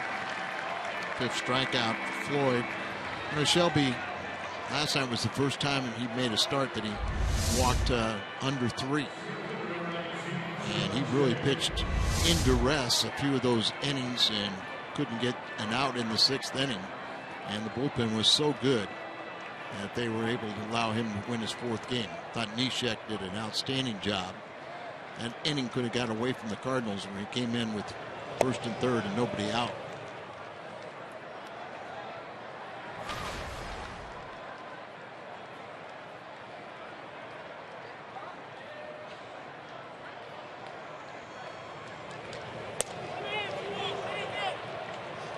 Two balls, no strikes. Remember last at bat for John Jay. Got ahead in the count 3-0. He thought it was ball 4. Was ready to toss the bat, take his bag, and then eventually Floyd came back to get him and struck him out. Drops down a bunt. Laird spins, throws, and out. Nice play by Gerald Laird.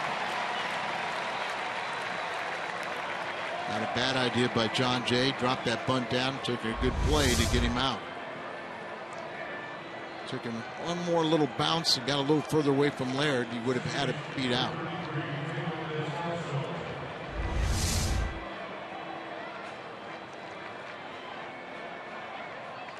Six through 9 in the order tonight. The Cardinals are 0 for 9. Line drive and a base hit off the bat of Descalso. Daniel thinking 2. No, he'll stop there. But Dan, that's how you run the bases. You leave the batter's box thinking 2, and then you make the defense stop you. A.J. Upton got to that ball quickly. He has a strong arm, and just being aggressive stopped Descalso with the solid single. But you run hard, you think out there, you round that bags thinking 2, and then you make the defense decide it for you. He made the right decision. Well, Roger McDowell, the pitching coach of the Braves, is out. 96 pitches for Floyd. I'm sure this is a visit for 2 reasons. 1, how you feeling? 2, quick report on Randall Grichuk. As Grichuk will pinch hit for Tyler Lyons, who struck out 7 tonight and allowed just 3 hits. And I know you know where I'm coming from with this, but I really enjoy when the Cardinals have their caravans and we see some of the young talent. Now, the one that I went on, Randall Grichuk, was on that trip, and I really got a chance to meet him.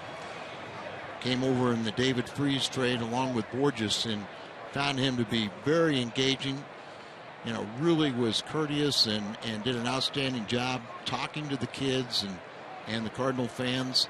And I'm really happy to see him have some success up here. I know we have said it. We've been saying it. I'm sure our fans have seen it as well. But the ball off his bat, it just has a different look to it with the way that it comes off his bat. And it's measured in hit speed. And he's had one of the hardest hit balls, I believe now 2 in a brief time, that the Cardinals have seen the entire year.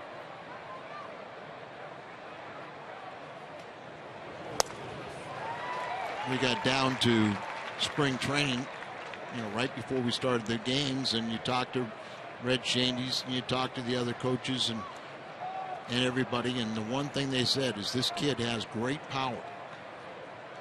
Invited spring training, and he opened up a lot of eyes, and here he is early in the season in the big leagues. The 1-1 pitch on its way. Nice play again by Laird to keep that in front and keeps Descalso out of scoring position.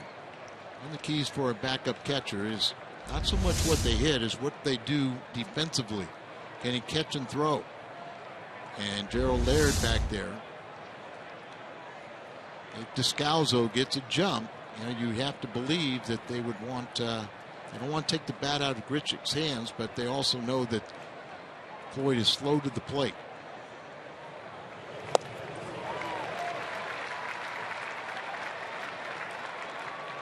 Always had the good curveball, but we've seen the cutter has been very good. Cutter, slider, whatever you want to call. Last year, Grichuk in Arkansas struck out 92 times. Hits it out of play. He was the #1 draft pick out of high school. 24th overall in 2009. And a guy, I don't know what happened to him, but the 2nd round pick for the Angels that year was Mike Trout. Never heard of him? It's pretty good. Had a lot of injuries the last couple of years, but won a Gold Glove last year at Little Rock. The 2-2. Ball in the dirt. Descalso to second. And Simmons backing up the play keeps him at second base. So base hit could put the Cardinals on top, as Gavin Floyd is at a pitch count that has gone past the century mark. He's now at 102 and a wild pitch charged on that play. Boy, that was a great secondary lead by Descalso. And there's what you're talking about, the young Gold Glove shortstop. Kept Descalso from going on to third base. But you take that lead, and then when the pitch is being made, you take a couple more steps, and he was sprinting when he saw that ball in the dirt, the separation from the catcher, and he puts himself in scoring position. Here's a 3-2 pitch. Grichuk just got a piece. That's been the talk of spring training around Randall Grichuk, is that the power is there. You see the ball jumping off his bat. Defensively can play 3 outfield positions plus arm. However, at this level, projecting out the numbers, can the strikeouts come down? You know, it's a question about contact with him. 3-2. Ground ball. Long throw, and they get Randall Grichuk. Nice work, Gavin Floyd, in his season debut.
Powerade, May 17th. Cardinals take on the Braves. 25,000 fans entering with a ticket. Receive the Cardinals beverage jug. You can visit cardinals.com/promotions to pick up your tickets. Cardinals come home. They'll face the Chicago Cubs. There are premium tickets available at low prices at cardinals.com. Check that out. Their Chevy Cole to the pen takes us to Seth Maness, just his 10th appearance, the ERA of 4.09. And Maness will get Upton, Ugla, and Floyd. His spot is due up.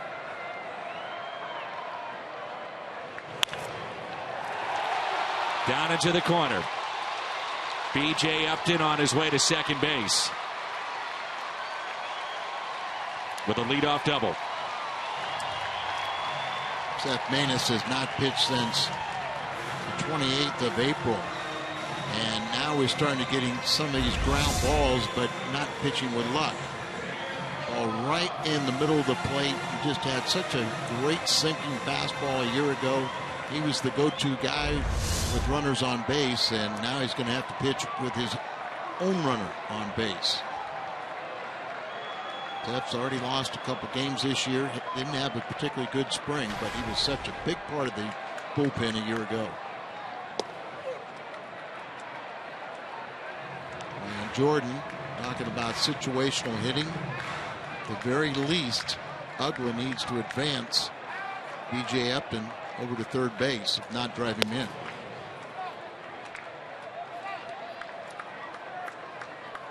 And this is what you're talking about with Atlanta Braves. They really don't change their approach. They don't try and do those little things. They just stay with the same approach, rail away. Ugla is 0 for 2, struck out in the 5th, and also popped out to the shortstop, hitting 186, a pair of home runs, 10 RBIs. The go-ahead run at second base.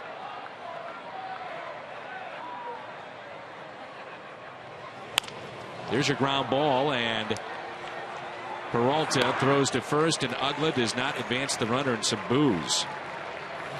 And you could just see with that big swing, he wasn't trying to hit the ball the opposite side. Just going up there. Doman, he's a switch hitter. He's had some big hits against the Cardinals in the past, particularly when he was with Pittsburgh.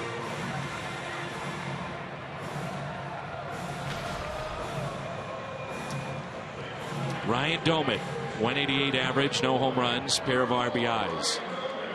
Gavin Floyd gives the Braves 7 innings tonight in his debut. They have to be thrilled with that. Cardinals get 6 innings from Tyler Lyons. 3 hits, a run, a walk, 7 strikeouts. Did give up a home run. Tyler Lyons did his job and more. Cardinals have to be thrilled with what he did.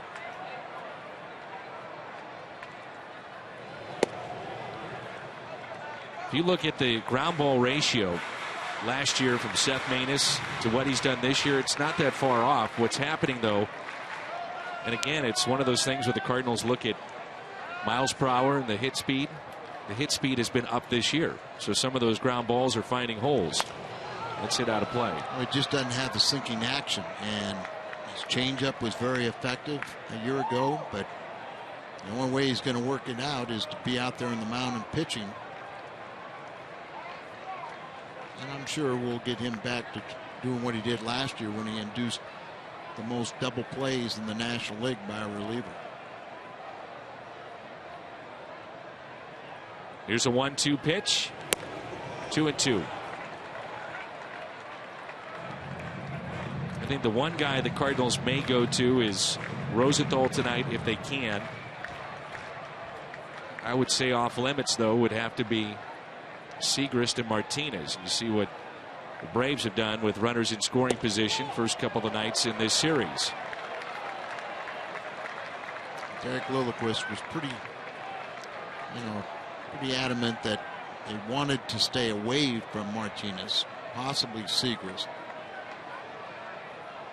But these guys are competitors, and if you ask them, they'll be ready. 3-2, and he struck him out.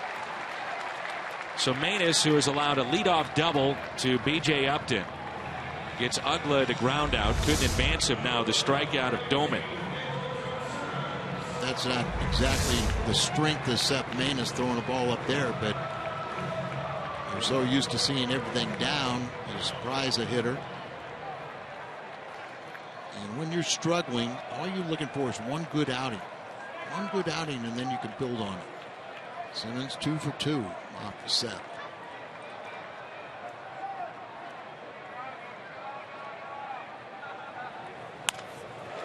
Hard hit, but Adams is there. And Seth Maness pitches around a leadoff double. 8th inning rolls in when we come back.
Mazda game summary. We are through 7, 1-1 game. The Lions, the 6th inning, 7 strikeouts. His start for the Cardinals tonight. Holiday 2 for 3 with the lone RBI. Gavin Floyd, season debut, 7 innings. And Justin Upton, the solo home run for the Atlanta Braves, and that was back in the 4th. This is David Carpenter, a hard-throwing right-hander. The Chevy Cole to the pen. We saw him pitch in game 1 of this series. Former Cardinal farmhand. His first couple years in professional baseball, he was a catcher. And then Cardinals converted him to the mound. He was a little reluctant to do so, but he wasn't going to make it as a 208 career hitter in the minor leagues. So he does have that power arm. Cardinals have seen him in the past. Didn't do anything yesterday, but they have in the past. And the first pitch taken high. It's the top of the lineup in Matt Carpenter. And David Carpenter, selected by the Cardinals in 06, 12th round, and then traded in 2010 for Pedro Feliz, who was a third baseman the Cardinals picked up the stretch run of 2010. He's with Houston.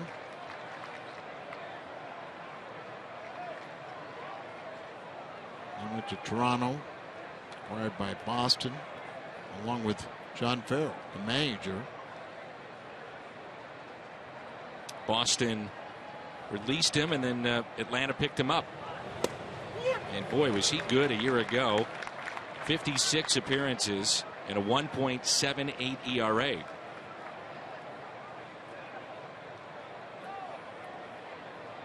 (4-1) on the season. He struck out 74 in 65 innings of work.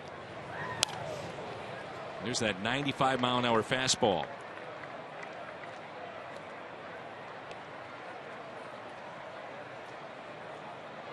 Seth Maness pitches around that leadoff double, keeps us tied at 1-1. That is so important. And if the Cardinals can strike here, get another inning out of Maness, and then you would be able to turn it over to Rosenthal. Here's a 2-2 pitch. And a strikeout of Carpenter.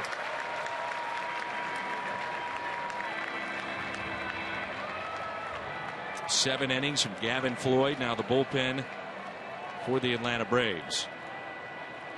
Yadier Molina hitless tonight. Pair of groundouts to third, is also flied out to right. There's no doubt Manus was able to get away with some of the pitches that were up in the zone, but sometimes you need a little luck along the way too. As I said, just having a good outing. No telling what that might do for his psyche. And you have to wonder in the back of Mike Matheny's mind, do you send him back out there for another inning potentially, because you could be shorthanded? Well, I think you have to. And as I said, the only way he's going to get himself back in gear is to pitch. And Molina hits it out to deep left field, but that'll stay in the ballpark as Upton is playing deep, makes the catch on the track.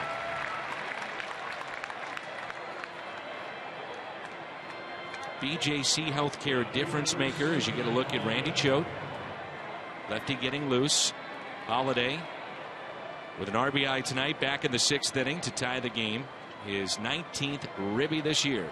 And that makes sense too, having Randy Choate his first and third batters next inning are left-handed. And that way you keep Manus, no matter what, it's a really positive experience.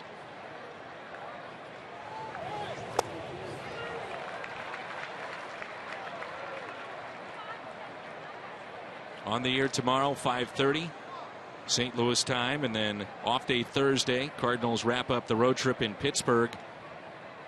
We'll enjoy some home cooking coming up Monday night. So Holiday 3 for 4 with a strikeout against David Carpenter. Big gap out left center. 0-2. Third baseman. This case, Chris Johnson is what, maybe 1-2 steps off the line? On that line, and I'm not a big fan of this.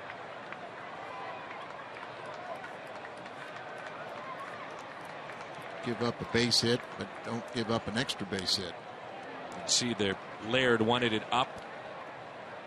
That pitch at 96.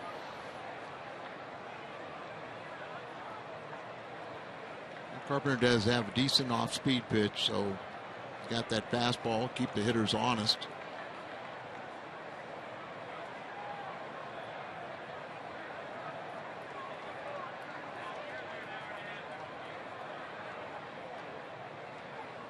And the 0-2 outside. We see teams try to bust Holiday in an awful lot. With this type of velocity from Carpenter, you wonder if they'll just continue to throw that fastball up and in. And late in the ball game, you could lose a fair share by doing that too when you don't make your pitch. There's the off-speed pitch.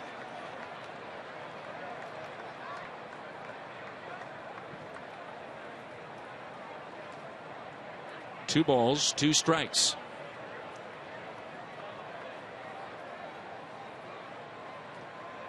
A two-hit night, both singles for Matt Holliday, the Cardinal left fielder. Cardinals have 6 hits this evening. The Braves just 4 in a 1-1 game.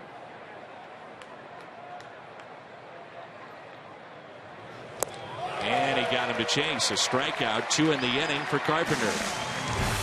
Midway through 8 on Fox Sports Midwest. We're tied up 1-1.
Center field in Atlanta. Randy Choate, our Chevy call to the pen as the lefty comes in for the 14th time this year. ERA of 1.64, and so far so good for Randy Choate. We saw him give up a home run first time ever as a Cardinal, and the first in a couple of years to a lefty, and that was against Chicago. But for the most part, Randy has been very, very good this year. No doubt about it. You know, he's held left-handed batters to a 2 for 19. All the opponents are batting 135 against him overall. His 14th appearance, but in his case, the more he works, usually the better off he is. But the fact that he threw 2 innings the other day, 2 shutout innings. And a strike to Jason Hayward. So we're underway, home half of the 8th.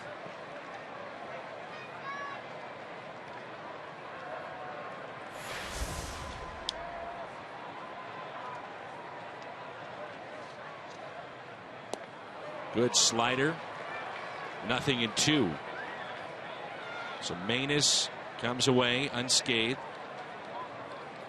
Craig Kimbrell throwing in the pen for the Atlanta Braves. Hayward's had a tough time with Choate in general. And it's popped up behind home plate. He's 0 for 3 with 3 strikeouts, and Randy's got him 0-2 now.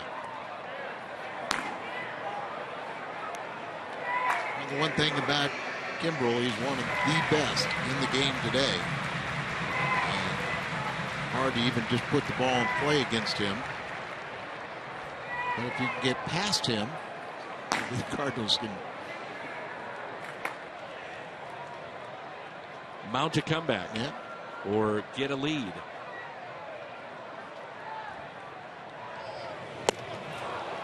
Choate carves up Jason Hayward.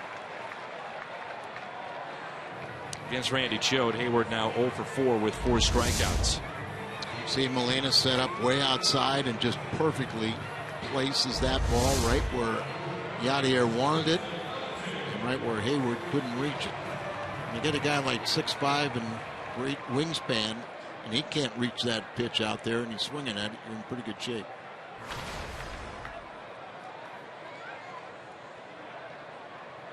Now Justin Upton. 1 for 3.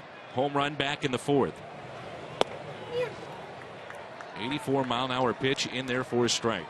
Justin's faced Randy 1 time and he walked.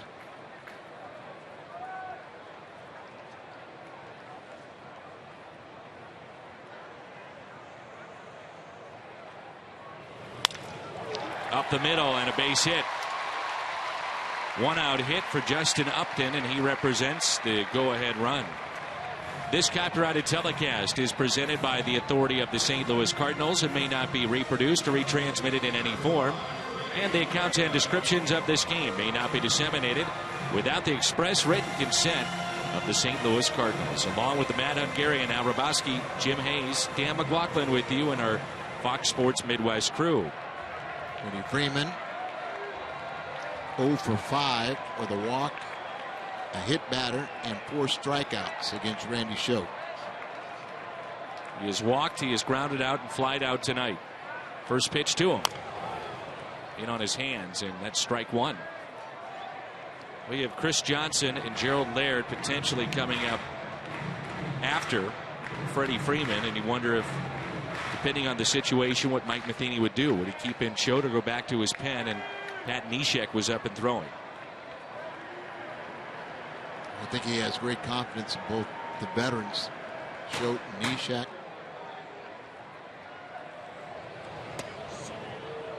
Misses in, and it's 1 ball, 1 strike. You can see Molina set up outside, and Randy missed his spot by a good 2 feet.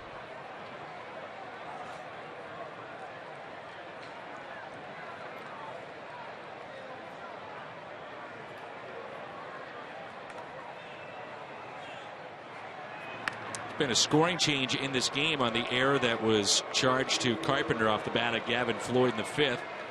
That has now been changed to a base hit. Oh, wow. Didn't affect any pitcher, so go ahead and give him the hits.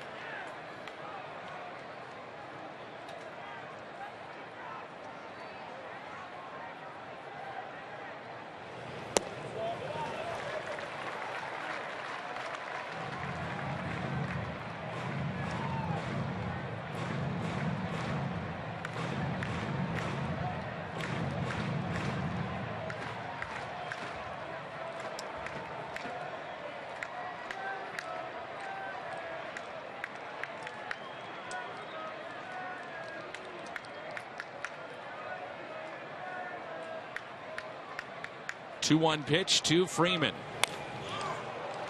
2-2.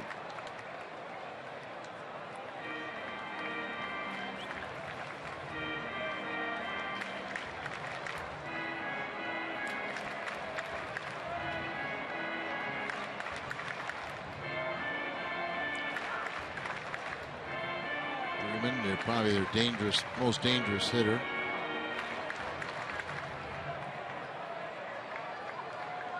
Runner at first is Upton.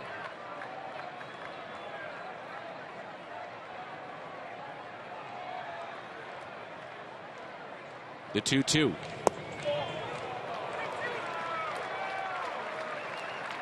Big pitch in the game is coming up right here. Runner at first. That's Upton. He represents the go-ahead run. Strike him out, throw him out. A count of 3-2 on Freeman.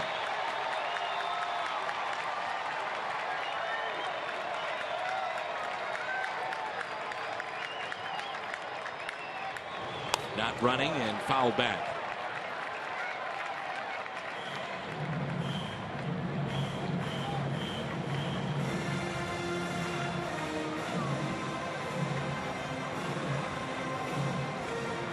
Full count. League average 208, but not for Freeman. This is where he's done some damage. Young player and really building a reputation for himself.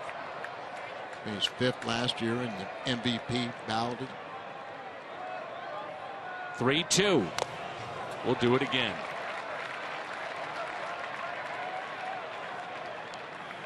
Well, he's seen the slider. He's seen a pitch come in at 84. What does Randy Choate have up his sleeve? A little surprised Upton hasn't run. I'm very surprised. He's 4 steals, 4 attempts this year. Had 8 stolen bases last year, but you just wonder about the impact, though, again, of Molina and how mentally managers don't even think about it. He's leaning this time, a short lead, not running, and the pitch is off a Choate. Carpenter, no play. Freeman is aboard. Upton is aboard. Let's hope that Choate is okay. I can hit him right above the ankles. Appears to be okay, not limping or anything, but they will check. Or it might be just coming out and making a double switch. Double switch. So that'll be it for Choate. Got the strikeout of Hayward. Base hit by Upton to center, and now this hit off of Choate. Jam him. At the left, right above the left ankle.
Who reminds fans to stay in the game and drink responsibly.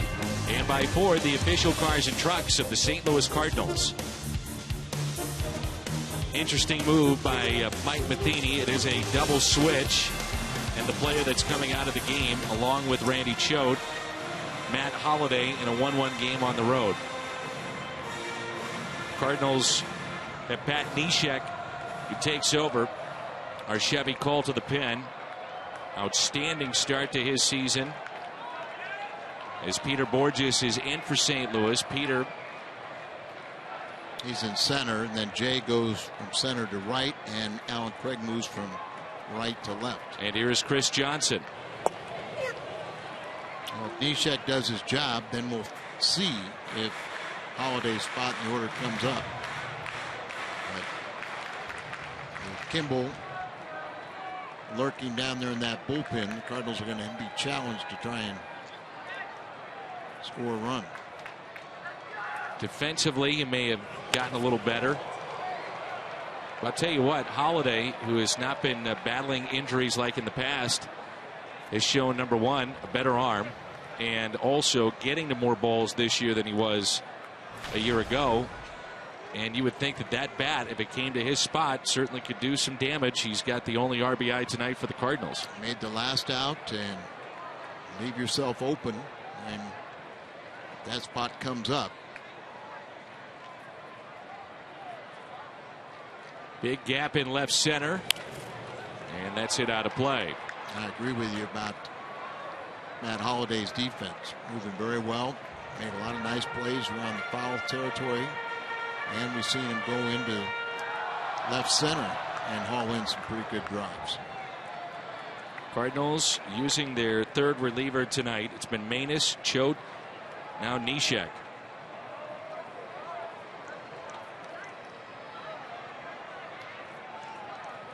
The 0-2. Pat came in and minimized the damage in the ball game last night. In my mind, he was maybe the biggest reliever of that game. Came in with runners at first and third. 3 up, 3 down.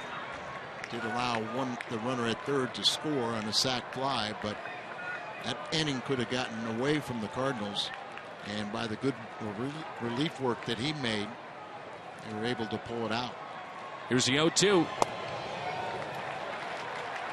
Neshek, and we've talked about it, told me he was throwing probably 90-95% sliders a year ago. Has gotten back to establishing a fastball, which for him has made that slider even better.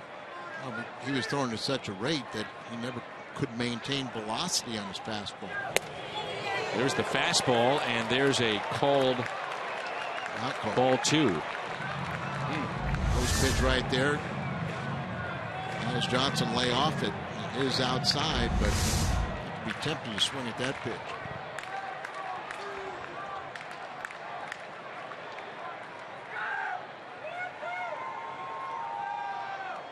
Here's a 2-2. And it's a base hit here in right. Upton coming in. He'll score. Throw comes into third. It hits the runner. That's Freeman. And still only 1 out. And the Braves have a 2-1 lead. Tough break for the Cardinals right there. One of the better throws we've seen from John Jay. And I think if that ball did not hit Freeman in the back, that they may get happy out at third base. So a lot of pitches out away. Chris Johnson goes that way with it. Takes that pitch and just nice little controlled swing to the right side. Upton with his speed. Justin will come home and break the 1-1 tie. Freeman going first to third. And the Cardinals have bad luck. So he really hesitates there and turns it on. Watch this throw. Hits him right in the back. The Cardinals are also lucky he didn't get further away from Carpenter, but I think they would have had him at third base if that ball would have come through cleanly. Here's Gerald Laird. Struck out in the 6th with 2 runners on. He singled to center and also grounded out. 1 for 3 on the night. Corners are in as Adams holds the runner. And a squeeze is on, and Laird missed it. And Freeman will try to stay in the rundown to let the runner get to third. Tag applied by Adams. And there's 2 outs.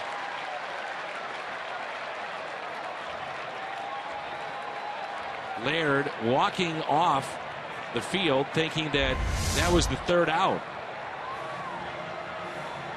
He misses it, and then you're just suicide. Freeman stays in the rundown long enough. The Cardinals could have done that a little bit better, but that allowed Johnson to get over to third base. I'm not sure if Laird thought that was strike 3 and he was out and then a double play, but I think he was thinking it was the 3rd out. Well, yeah, but he was walking towards the dugout. Yeah. But the count was only now 1 ball, 1 strike. That's what I'm saying. He couldn't have thought it was strike 3. Right.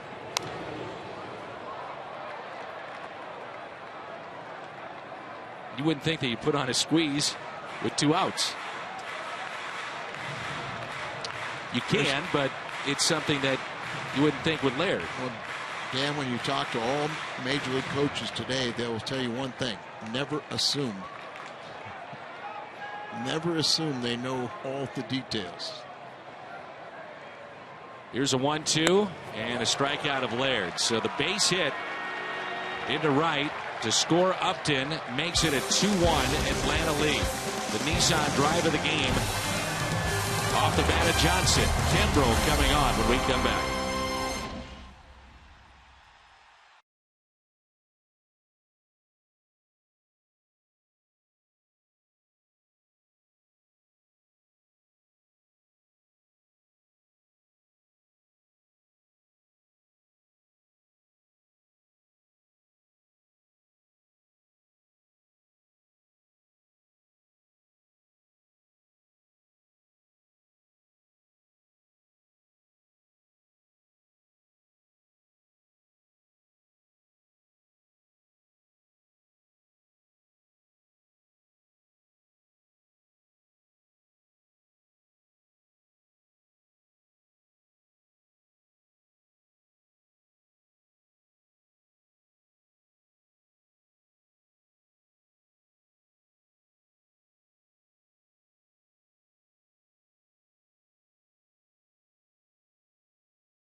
He'll face one of the game's best closers, Craig Kimbrell. A 2-1 lead for the Atlanta Braves.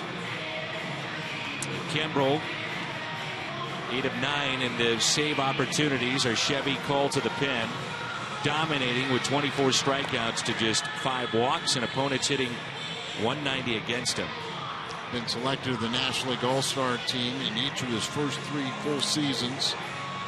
He has 7 saves, shy of John Smoltz's franchise record of 154 career saves.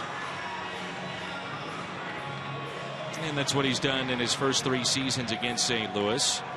It's from Huntsville, Alabama. And not only does he have a tremendous fastball, but he has a great breaking ball. And you really just have to be ready for the first fastball you see. Third on their saves list. Smoltz number 1, Gene Garber. There's that breaking ball at 84 miles an hour, and you have to gear up for the big fastball. From Kimbrell, it's mid-90s. Can get into the high 90s. Third best save conversion in Major League history. 0-2 the count.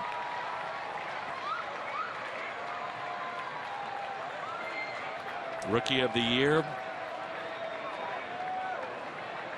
He dominated from the get-go. Remember, at one point teamed up with Billy Wagner, and two guys that aren't imposing in terms of height, but they can bring the heat. Attendance tonight, 18,413, 18413. 5'11", 220 as he's listed, and the Braves selected him in the 3rd round of the 2008 free agent draft. Out of Wallace State.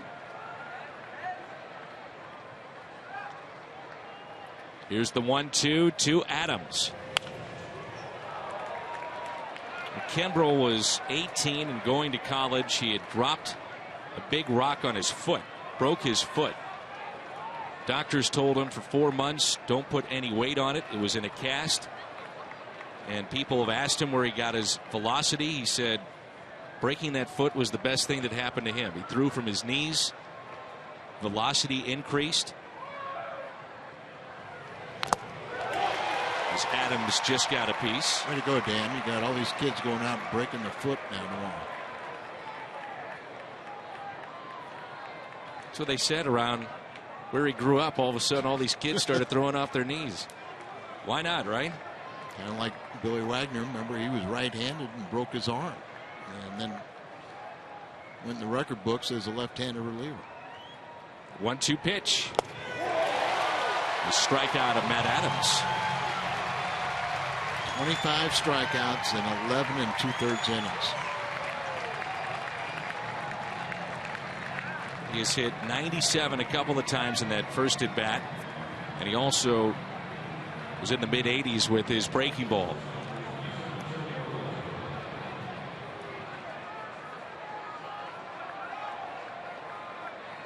Every team wants to have one of those closers that the other team feels like when they show up, somebody starts packing the bags, the bat bags.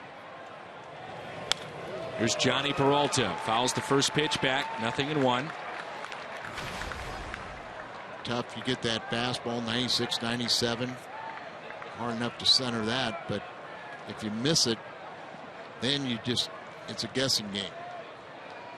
He's got 2 exceptional pitches.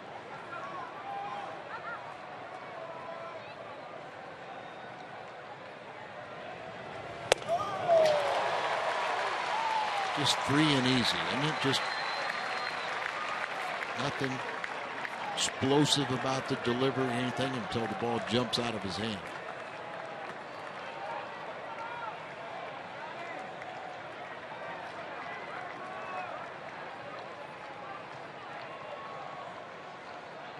Here's the 0-2.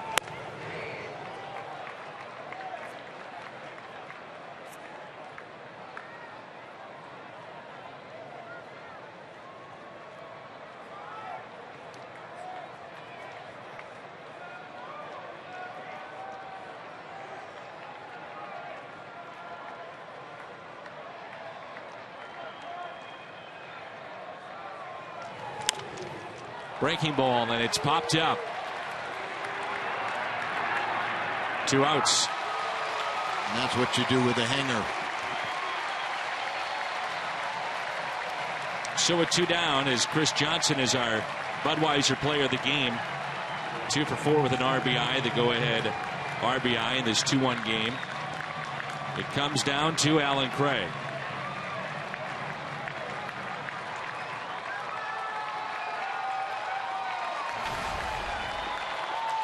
Craig very easily could tie this game. You still have to have that hope.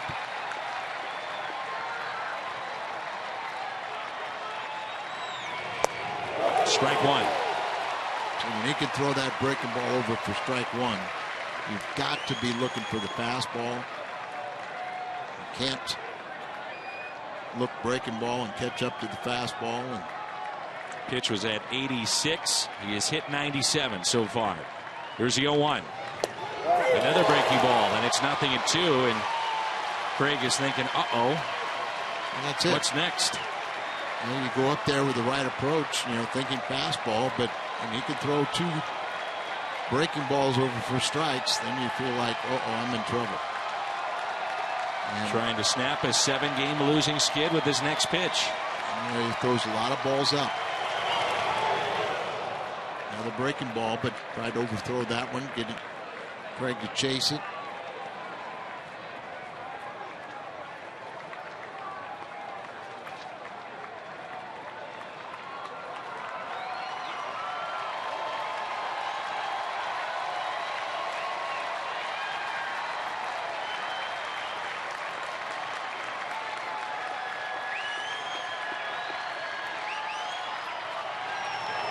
That's the ball game and a strikeout of Craig. 0 for 4 tonight. Atlanta snaps their losing skid. The final is 2-1. Another tough game for the offense.